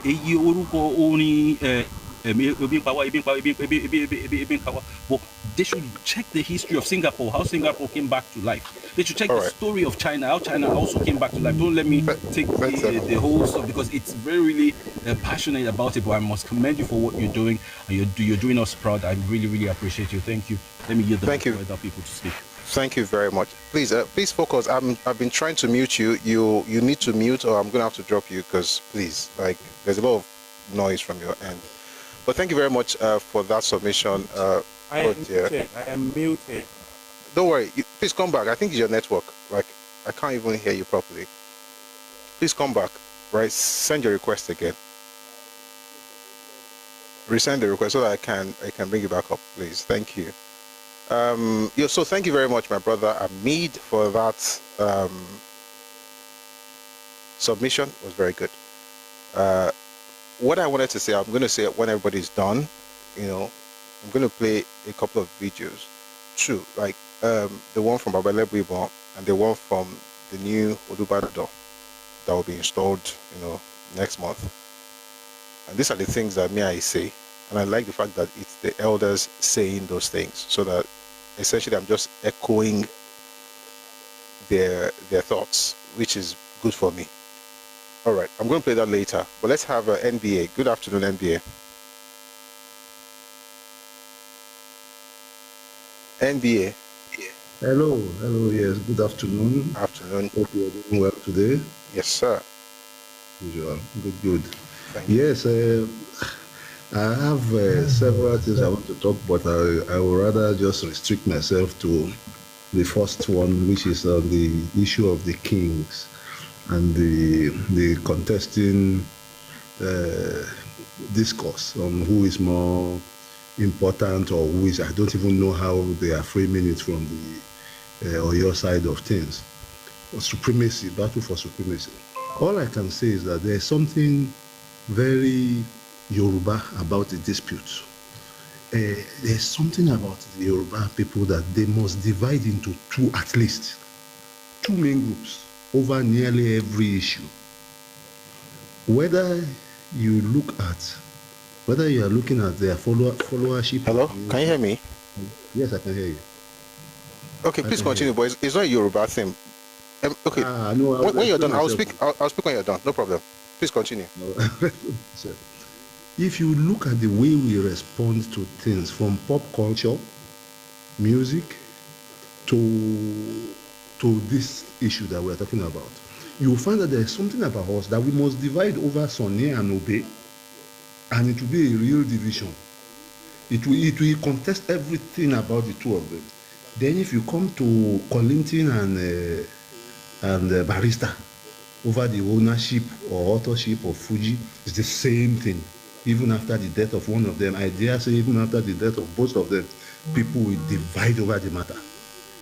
So I'm beginning to think this is a trait which may not even be as bad as we think. I think it's from our philosophy of I think it may come from that, but it has damaging aspects, which I'm going to move to next. Let's talk about the one now between the Alafi and the Oni. I think, really, unless anybody is just being mischievous, from primary school I already knew where the supremacy lies. And I know that it lies on the side of the Oni. What the Oyo people are doing, what they are doing is I insist, is typically Yoruba. Dividing over what you already know is the position, but dividing for division's sake. Sorry, please, I have to stop you again. I really have to, because you said it twice, and I think it's important I say something. It is not Yoruba. So the idea of people, breaking into two over a particular matter is human. Like, people do it everywhere in the world, even in American pop. If you mention, it's part of showbiz, right? It actually helps to drive sales. When you mention the West Coast, you talk about the East Coast, Biggie and Tupac. It's a normal thing that you see in that particular in music, right? People have to create the division in order to drive sales, like it happens in the music industry. For our traditional system, it is not Yoruba. The only time that the Oyo ever came out to say what is being said right now actually started about 50 years ago. Did I say 50? No, not 50. 1980s. It's less than 50 years ago. The first person that said it, the first Alaafin who said it, was Alaafin Lamidi Adeyemi. It's not like traditionally we have this. No matter the idea of Kasun Kamadori Kobikono, it's not like Kani Baba Kamakwe Baba Meiji.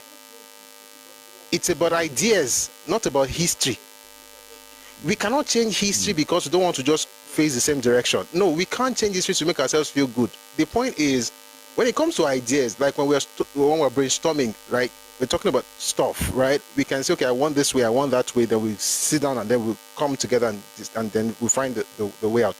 It's a plus to be able to have different divergent opinions, right? Or divergent views. But when it comes to history, the first Alaafin who actually tried to rewrite history, I mean, to be honest, Oyo people have been trying to write history for a while. And what they did was write things from their own perspective, even if they had to rub off other people. And it became a problem with the book that was published in 1921. But even then, even with that book that was published, the kings still were very careful of things that they would say. Alaafin Oba did not say, even Oba Adeyemi II did not go that route. Of course, he did something that eventually got him out of office, got him deposed. But the first one that would say, Ti Oni Bawo, is Alaafin Adeyemi. And to his credit, before he passed on, they reconciled. He reconciled with the new Oni, and everything was good. Like, yes, he may have made certain mistakes in the 80s, 90s, into the 2000s with his own personal issue with Obokun Adesijuade.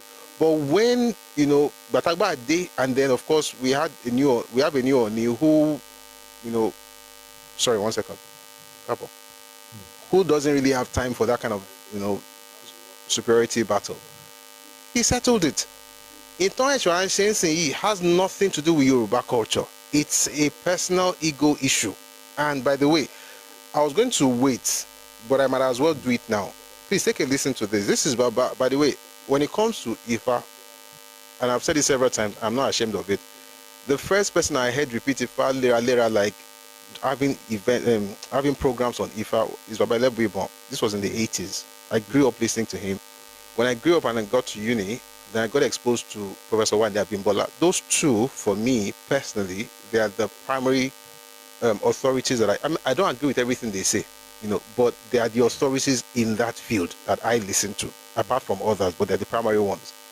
And Baba Yemi Elebuibon was asked about this whole Alaafin and Ooni thing, and this is what he had to say. Please take a listen to this.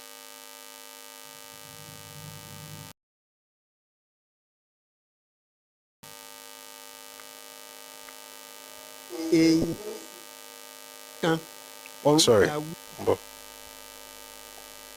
sorry, it's a different one. I think it's one. I have it on my timeline. Don't worry. I just need to find the right minute. 1 second. I want to play something from Baba, because Otoni Kiyan kan sọ nǹkan tó rò, Otoni Kiyan jẹ́ káwọn àgbàlagbà sọ̀rọ̀, Kiyan wá sọ nǹkan tó bá fẹ́ sọ lérè. Torí mo ṣe máa ń quote ìwé tó pọ̀. But since Baba wà pẹ̀lú wa ń sìn, ìrọ̀sí pé ká kàwé, ẹ ká gbọ́ ohùn àgbà. Ṣebí Yorùbá sọ pé ẹnu àgbà ló bí ti ń gbó. Ó ń bọ̀ ọ́.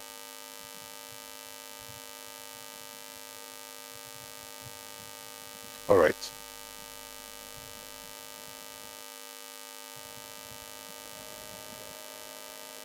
ẹ gbọ́dọ̀ fi hàn joyè kíní kan of Yorùbá land pé ibẹ̀ yẹn gan kọ́ ni mò ń lọ o. Láàárín àwọn ọba wa ṣé ó ní nǹkan tí a lè fi ìmọ̀ Ifá ṣe kó má bàa sí àwọn awuyewuye tó máa ń ṣẹlẹ̀ láàárín wọ̀nyí. Wọ́n ti gẹ́gẹ́ bí mo ṣe sọ náà lákọ̀ọ́kọ́ náà tí ta bá mú àwọn nǹkan ìbílẹ̀ wa tá a bá mú ìṣe wa tá à ń fi ṣèṣe tá à ń fi rèrò yóò rọrùn. Ṣe rí èyí tó yẹ kàn ṣẹlẹ̀ awuyewuye tá à ń gbọ́ lọ́tún lósì yẹn ó dàbí pé èèyàn má jẹ́ kétí ẹni ó di kì í jẹ́ kí inú ẹni ó dùn. Èmi ò rí nǹkan kan tó yẹ kó fa awuyewuye pàápàá láti ọ̀tún àti òsì.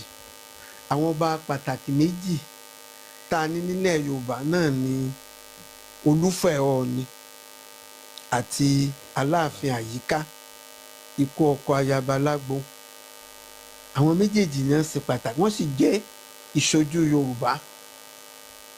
Gbogbo ètí òkú tí wọ́n ti sí nígbà tí ọba Adéyẹmí tó wà ní ipò tóun àti ọba Síjúadé kò yẹ kí irú bẹ́ẹ̀ tún wáyé mọ́. Mo sì mọ àwọn ọba méjèèjì dáadáa èèyàn dáadáa ni bàbá wa Olúfẹ̀ Ọọ̀ni tí kò fẹ́ ìdàrúdà kì í fẹ́ ìjàngbọ̀n bẹ́ẹ̀ náà sì ni Abímbọ́lá Ẹlẹ́wù Ẹ̀tù èèyàn jẹ́jẹ́ ni ṣùgbọ́n àwọn èèyàn kan wà lẹ́gbẹ̀ẹ́ wọn àwọn ni ń wú gbogbo ọ̀dà nígbà tí èèyàn wà lórí ojópo tí ò tí ì pọ̀ ọdún kan tí ò tí ì pọ̀ṣù mẹ́fà ṣé wàhálà ló yẹ kó máa fà. gbogbo tó yẹ kó jẹ wọ́n lógún bí epo ó ṣe máa ké bí eku tẹ́já ó máa ké bí ẹja tí òde ìlú ó tòrò ìpè ìwọ òdù mí èmi òdù ọ kí ni a fẹ́ gbà ń bẹ̀. àwọn aládàásí ni ẹ fẹ́ máa dá wàhálà sílẹ̀ ọba Abímbọ́lá Ẹlẹ́wù Ẹ̀tù yẹn dáadáa ni èèyàn jẹ́jẹ́ ni ìwà tí ọba Lámídì ń wù ó yàtọ̀ sí wà bí wọ́n ṣe bí Lámídì ní ń wù wá tiẹ̀ yẹn ó ti ṣe tiẹ̀ ọ lọ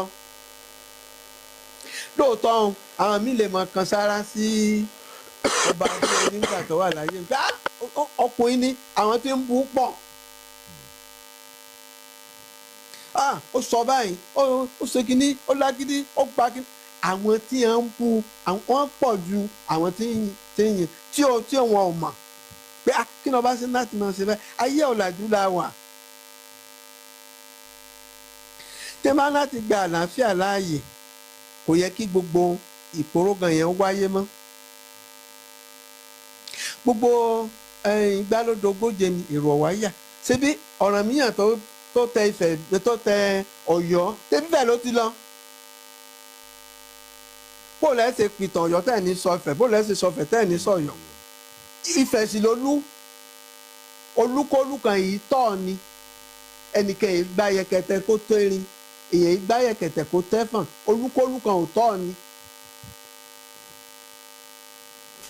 pàṣípàánù kí wọ́n á ní kí wọ́n fẹ́ gbà ń bí èèyàn oyè tí wọ́n ti jẹ tó jẹ́ pé ọba Lámídì náà wà láyé ńgbà náà tí ò sọ pé bọ́ọ̀lù ọ̀ní ṣe jẹ́ ẹ wá ń ṣe ń sọ nísìn pé kán lọ rún tọ̀hún lóyè kí wàhálà ò tún lè ṣẹlẹ̀ náà ni kò bójú mu àbùkù tí wọ́n bá ti ń ṣe ìfowógan síra wọn wọ́n níbi tí erin méjì bá ti ń jà kókó ọbẹ̀ àwa ni wọ́n mọ̀ kó àbùkù rẹ̀ la àwa tá àjọ mọ̀ tó yẹ pé ìṣèrò Yorùbá la represent àwa ni wọ́n máa fa àbùkù kan ọ̀dà kí ni wọ́n ti wá wí àwọn Ìgbò Haúsá wọn láwọn Yorùbá yẹn wọn ò gbọ́rọ̀ ara wọn àwọn Yorùbá yẹn wọn ò fẹ́ràn. olúkúlùkù òótọ́ ni. By the way, Olu is talking about Olu as in king, leader. Kò sí Olú tó tó Ọọ̀ni. Kò sí Olú tó tó Ọọ̀ni. Àárín fíwá dáadáa wo nǹkan tó ń bá káàkiri àárín fín gbáà ni. And I'll say this, whenever a Nigerian royal or monarch wants to talk about his greatness and he begins his story with colonialism, there is a problem. There is a huge problem. You want to start your history, you want to write your history, and the first place you're starting is with the British. There's a problem. The problem is not with your history, is with the agenda you're trying to push.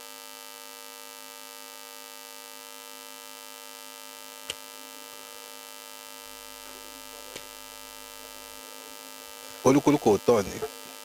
And this is the Ifa that everybody is talking about. There are some people that don't mention inside that Ifa. There are some towns that were not mentioned inside that Ifa.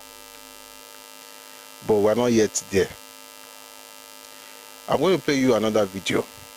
This one is from the incoming Olubadan. This particular thing I'm about to play, I was concerned that this will happen. It's KBC already, Oba Rashid Ladoja, but it will become Olubadan ní oṣù tó ń bọ̀ in September. But he said something very, I can't even say concerning. I knew this would happen. I just didn't know it was going to happen this fast. Take a listen to this. Mambo.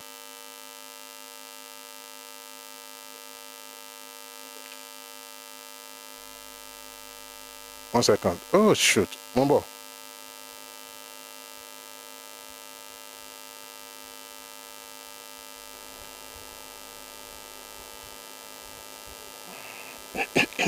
Oh dear.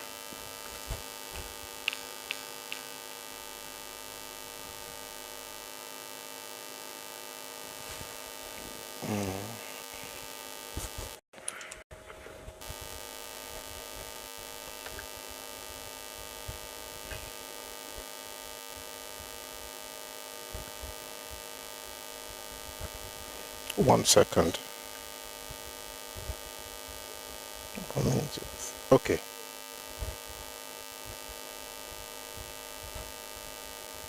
Oh yeah, go Kabesi. torí pé ní àwọn kan mẹ́ta káàkiri àtẹ̀tẹ̀tẹ̀ àti bẹ̀rẹ̀ sí àti wọn. nígbà tí wọ́n fẹ́ ṣe chairman ọmọ president house of chiefs and invitation yàtọ̀ ẹnì ètò sọ pé aláàfin wọ́n sọ pé kìnìkan ìkan. orí ètò abẹ́ ṣe sí house of assembly la ń gbé bíìlì lọ.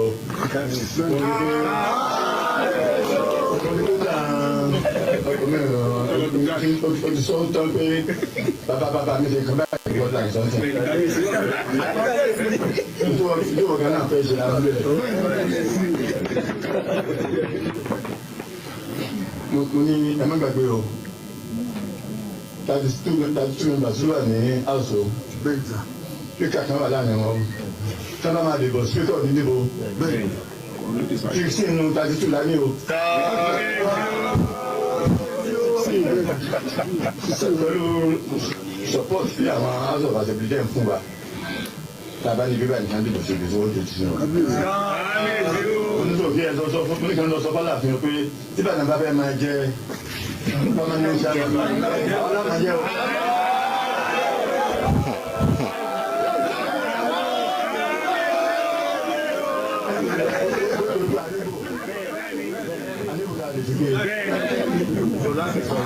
Àti pé ìyá mi jẹ Ìbàdàn. Ìbàdàn jẹ gómìnà mo ní nígbà táwọn olówó wà láyé ìyá mi jẹ Ìbàdàn. Ọdún tí kò máa gbé ní Ìbàdàn. I don't know if you heard what he said. You don't understand. I'll explain. Ọ̀rọ̀ yìí ó ti ń jà rẹ̀ ràn ó ti ṣe díẹ̀ bí bàbá wọn bọ̀. Oh dear, sorry.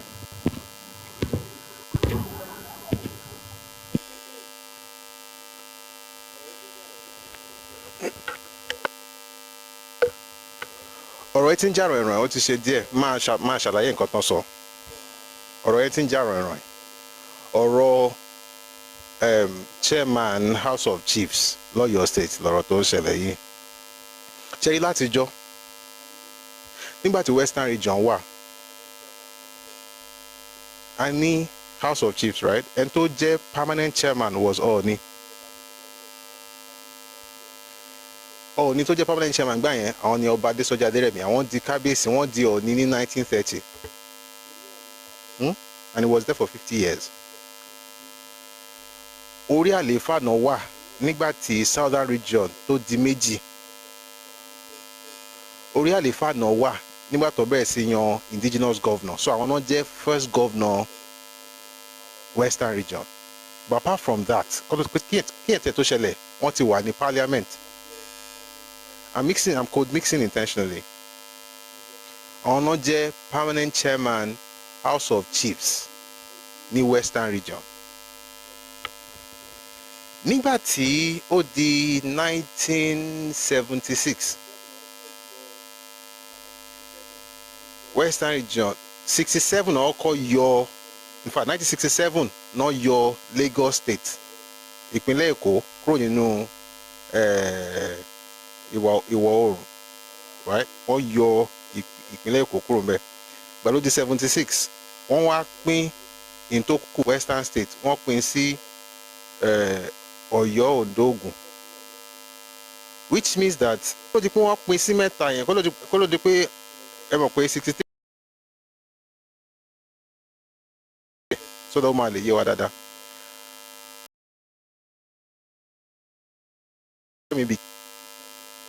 Became the Ọọ̀ni of Ife, right? In 39, the southern region was broken into two, eastern region and western region. Now, in the 40s, when the idea of, into the 50s, when the idea of House of Chiefs started in Western region, Baba became the permanent chairman of the House of Chiefs. That means that whether you are whether you are Benin or you are Warri or you are Ijo or you are Yoruba, regardless of where you were in Western region, Oni was the permanent chairman. I'm not even going to ancient history now. Now, when the Midwest was created in 63, the Midwest was excised from the Western region. So Oni was still the permanent chairman of the chiefs or the kings in the Western region. In 67, Lagos State was carved out of the Western region. In 76, the remaining states, so we have Lagos State, we have the Western State, the Western State was now broken into three in 76 by Murtala Mohammed. So you had Ondo State, Ogun State, and then Oyo State. In Oyo State, Kabesi Oni, Oyo State, not Obi Oyo Town, not Obosi Oyo State. House of Chiefs. Oni. While he was governor, while he was the head of permanent king of Western region, he was Ibaton Ambeni Oba Oyo Di Oba. He was the one that presented the certificate for Alafio. That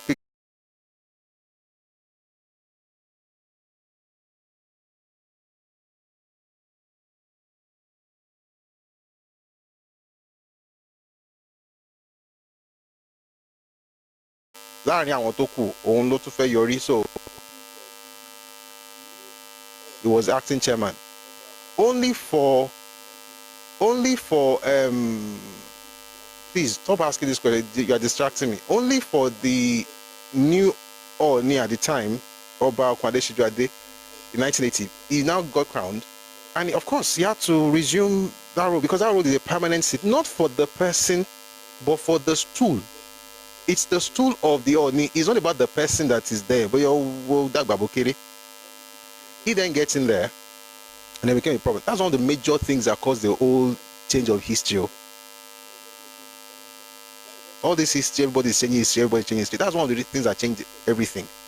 Because of this old who was going to be permanent chairman. That eventually led to what happened in 1991, which was the creation of Osun State, which then meant that, of course, Ooni is in Osun State and Alaf is in Oyo State. So he's the permanent chairman, Abi, right? No. Why? Because now, in the last few years, before Obademi Kotowaja, they were saying that they cannot be having a permanent chairman in Alafin, in Oyo State. Why? Ibadan also wants to have chairmanship position. Ogbomoso is also asking for it. You cannot tell, now you're not telling them that used to be closing pay. He said because now it's going to be decided by the House of Assembly. And you know how many people are in the House? He also has 33 House of Representative members.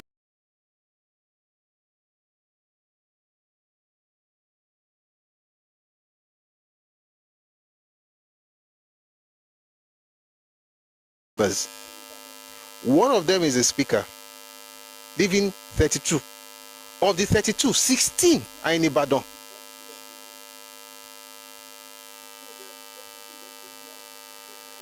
Guess who will win if you decide to put that to a vote? So they are dropping the message now. Wait, get here.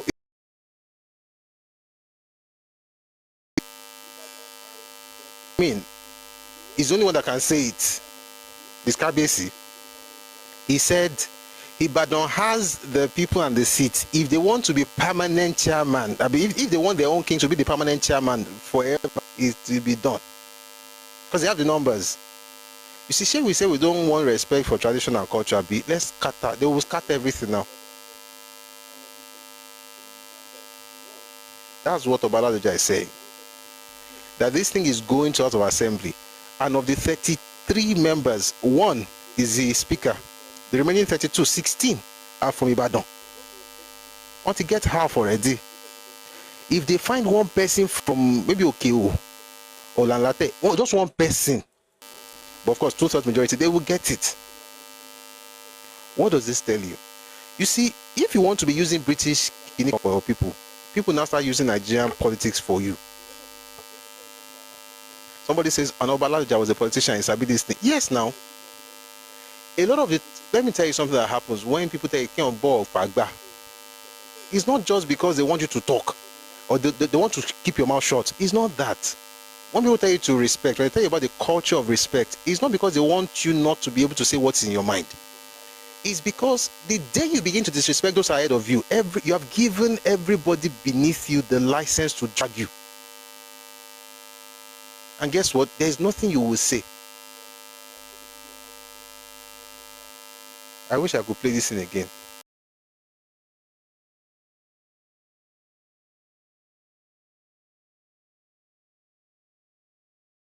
That will open your mouth, and people from Oyo say this thing with confidence as stupid, and it is stupidity to call Oniabore. I don't care who says it. I don't care how old you are. You are stupid. And it's very personal to me. When you say things like who gave birth to Oni, you are stupid.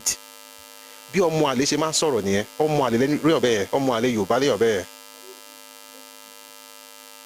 Ọmọ àlè ló máa sọ̀rọ̀ bẹ́ẹ̀ yẹn. Pé abọ́ rẹ̀ lọ ní ta ló bí. Ṣé èèyàn lọ ní.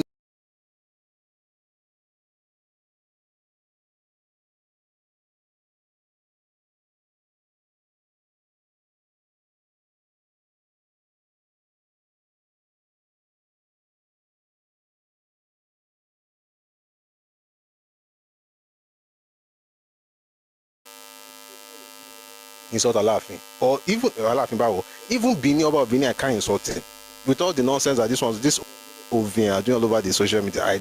I can tell you what you're doing wrong, but I cannot talk about that too. Whatever makes a person look soon, o de mu no de fi ba oni. Omo hallelujah be now.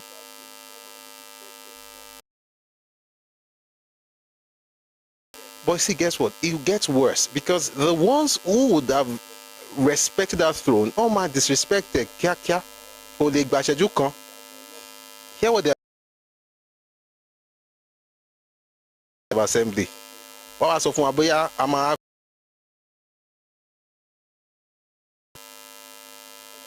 me first song or the man.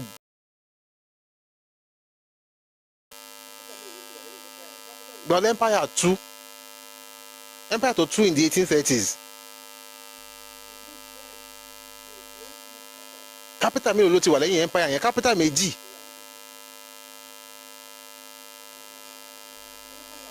You've moved twice since the whole thing scattered.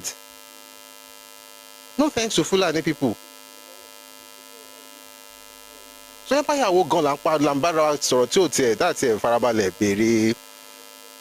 See, my point is just that, see, number one, if you disrespect Oni, this Oni, kò ní sọ̀rọ̀. Ṣé bí gbòòwò lọ sáàfin ní ọ̀sẹ̀ tó kọjá? Tó lóun ti bú kábíyèsí ìgbà tó ń bọ̀, wọ́n tún kọrin fún, wọ́n tún kì í. Ṣé rí ọ̀bẹ yẹn ló yẹ kí wọ́n bẹ̀rù? Rí ọ̀bẹ yẹn ló yẹ kí wọ́n bẹ̀rù? Kò ní bẹ́ẹ̀ jà. Ṣùgbọ́n àwọn èèyàn àwọn tó yẹ kó máa gbé ẹ gẹ̀gẹ̀, wọ́n máa fi ẹ wọlẹ̀. Torí pé o ti ṣílẹ̀kùn. Yes, Ibadan later took over. Ibadan was on its way to becoming an empire before the British arrived. For all intents and purposes, it was because they had vassal states. They were having agendas in different places in Yoruba land. Of course, before what now eventually became the world, and so on and so forth. Ibadan was already and this is not 5, 10, 20, 30 years after the fall of Oyo Okogbo. Again, I like to tell this history when there is no controversy on the ground, so that when that me, I don't like history that way because as if you are weaponizing it. A day will come when we talk about the history of Oyo. We did a little about Afonja the other day, But let's say, for instance, if Ilori is doing something wrong right now, I'm not going to talk about Afonja. I won't go deep into that history because it's not the time, in my own opinion. So your history, we'll talk about it, but I will say it like, regardless of when it fell or whatever, it's still great.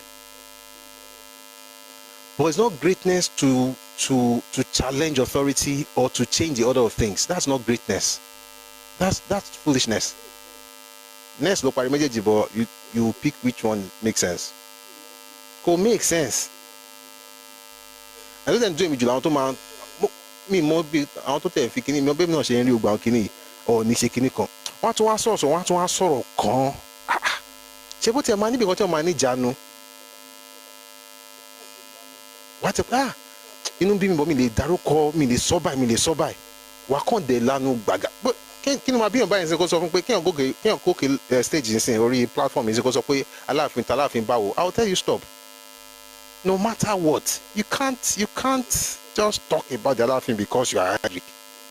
Let alone the Ooni. Everybody can talk now because guess what? We all have social media. Like, do people think?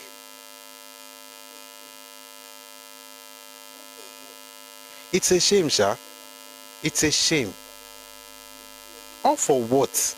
For a history that began after the fall of whatever empire. Do you see the president of Italy shouting we were a Roman Empire? Even Britain that had the did you hear British Empire anymore? Who will talk about it? Empire Onganda. Oyibo go buy empire, and that's the funny thing. Oyibo buy empire, Oyibo buy your empire. By Oyibo I mean British.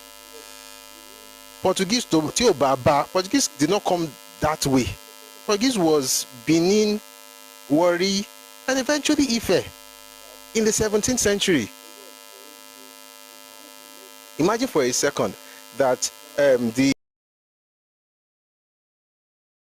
Portuguese first now is now more important. I'm like, how can your legitimacy be from something that happened in recent times? Because see, in Yoruba history, anything that happened in the last 200-300 years, 400 years is recent. That's the thing with ancient peoples. What happened in 200, let's say 200 years ago or 300 years ago, is recent history for Yoruba people. You know, these things are, what's the word I'm looking for? It depends on how you see them. They're relative. That's the word. They're relative. So for a people who just started out, that would be ancient history. But for us, Bianolori, because when you compare that to centuries of history, it's like yesterday. So how can you be getting your legitimacy from Oyinbo Walana? Meanwhile, Akende Loyo, everybody knows this, and you see that even in the story that the myth created around Oromio. There are myths, and I like to talk about. I would rather talk about those myths than talk about I don't think it's necessary, but the myth that was created that they wove right around Oyo was woven out of the fact that Akende Gbegbon, ṣùgbọ́n kì í ṣe Akende Bàbá ẹ̀ ṣe wà bàbá ẹ̀ ṣe wà àárín àwọn ẹgbẹ́ wọn bí tọ́jọ́ ọmọ tọ́jọ́ ìrọ̀ wọ́n ti máa sọ ta ló jù mí ta ni ò jù mí tọ́jà bá ń gbó ó máa mọ ibi tí náà wà. We have to be very careful with this Yoruba history, and for those who always say, "Oh, why? Just let it be." That is not how to look for. Somebody wrote peers. Yes, that's what I meant by Euro. That's the peers. You cannot have progress without truth, especially in a case where you have all this bickering.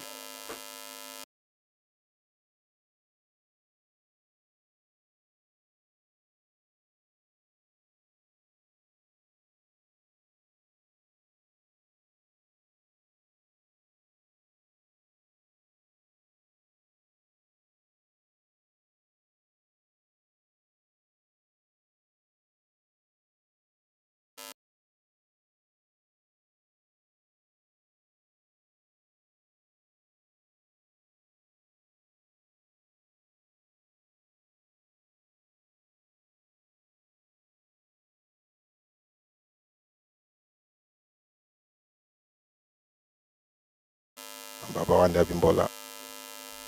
And I hope that at some point they will help us. Oh dear. Sorry guys, we have some issue here. We'll be fine, shall, because I don't know what's happening with this thing. I hope at some point they're going to help us, particularly Baba Wande Abimola, because he's the one that another far Alaafin. Wọn kí ni kan kọ́nà mọ̀ ṣàníyàn náà wọ́n yẹ kí wọ́n ṣe kìíní. Ẹ wo, yọ lọ. Ó yọ Ọlọ́run, ó yọ Ọlọ́run, gbogbo kan ọmọ ló yọ Ọlọ́run. So, what I find, and I wish it's not happening, is this whole thing about people now assessing authorities saying that this you can't be the permanent chairman. Others also have, also others should be able to also, what's the word now? All right, rotate the chairmanship position, which is what's going to happen, and it's happening because of things like this. But guess what? Everybody should keep at it. And I don't even have to say, Baba Sole kan, tip odun kan, jalo ni jalola, lórí ọ̀rọ̀ ọ̀pọ̀, ipò ọ̀nà ipò kíni. On top of what?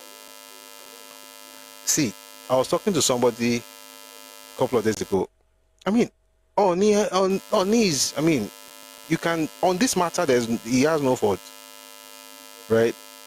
So you look at the Ajere Institute, you look at the Free Bus Initiative, you look at the malls that is built in Ife, in Akure, you look at the scholarship scheme, you look at the social media platform you just created last week.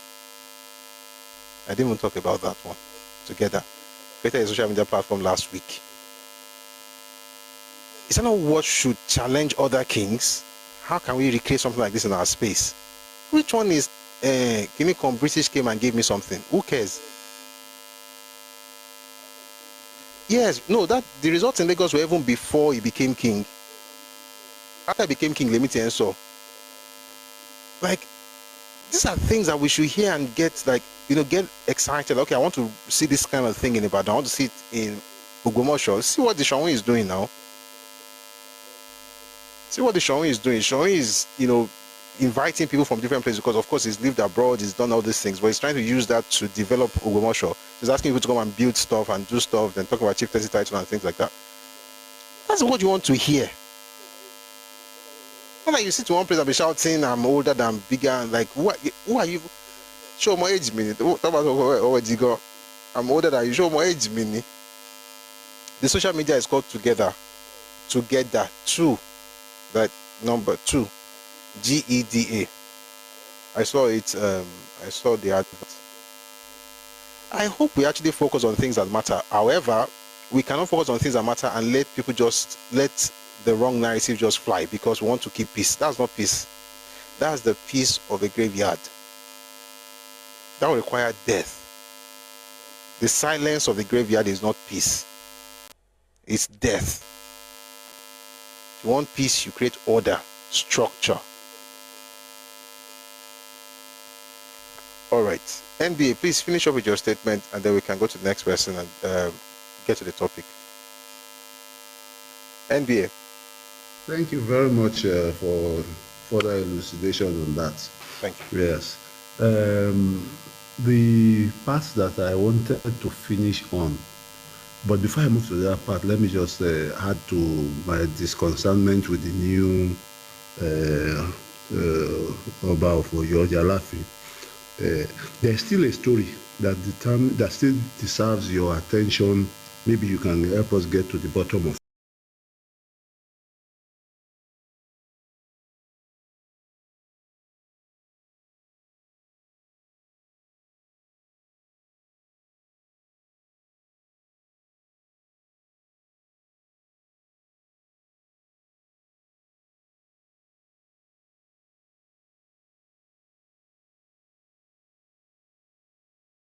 I'm begging you. I'm begging you. It's an explosive.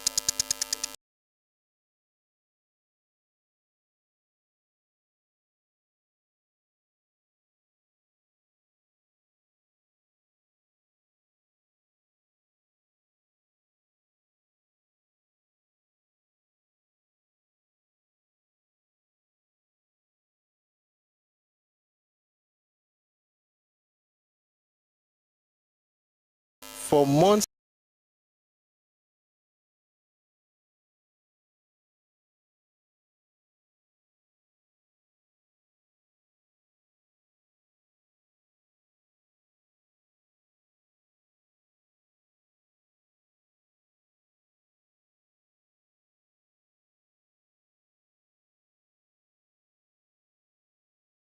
Dragging other people. That's tough. Sorry, Emma Bino, I'm not stopping him because it's not important. I'm stopping him because it's very explosive. And that particular event, I mean, it led to someone's death. So when people reached out to me a couple of months ago, like, you've got to talk about this, some of them were even trying to do some interesting things. I was like, no, you can't do this. I can't, if you do that, you are essentially going to be tarnishing the image of the Alafi. So that's why I'm like, but I know what you're about to say, but Ojo me, when everything dies down, maybe we'll talk about it. The only danger in all of that is that sometimes silence can empower. And but I'll jump it. Is that what I want me to talk about that? No. I'll take the hint. The other part I wanted to end on is that this division, like I said earlier,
from Twitter,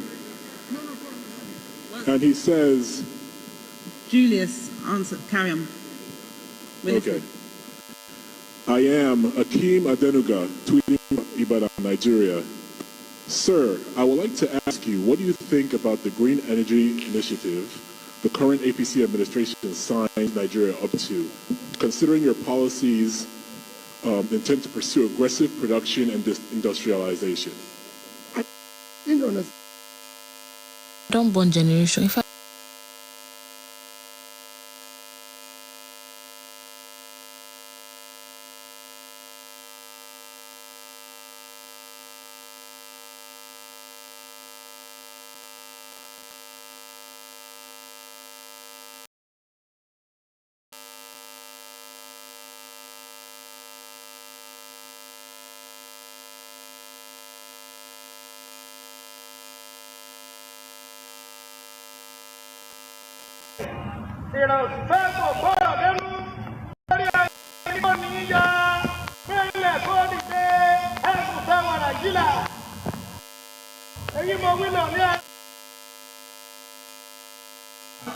Yeah.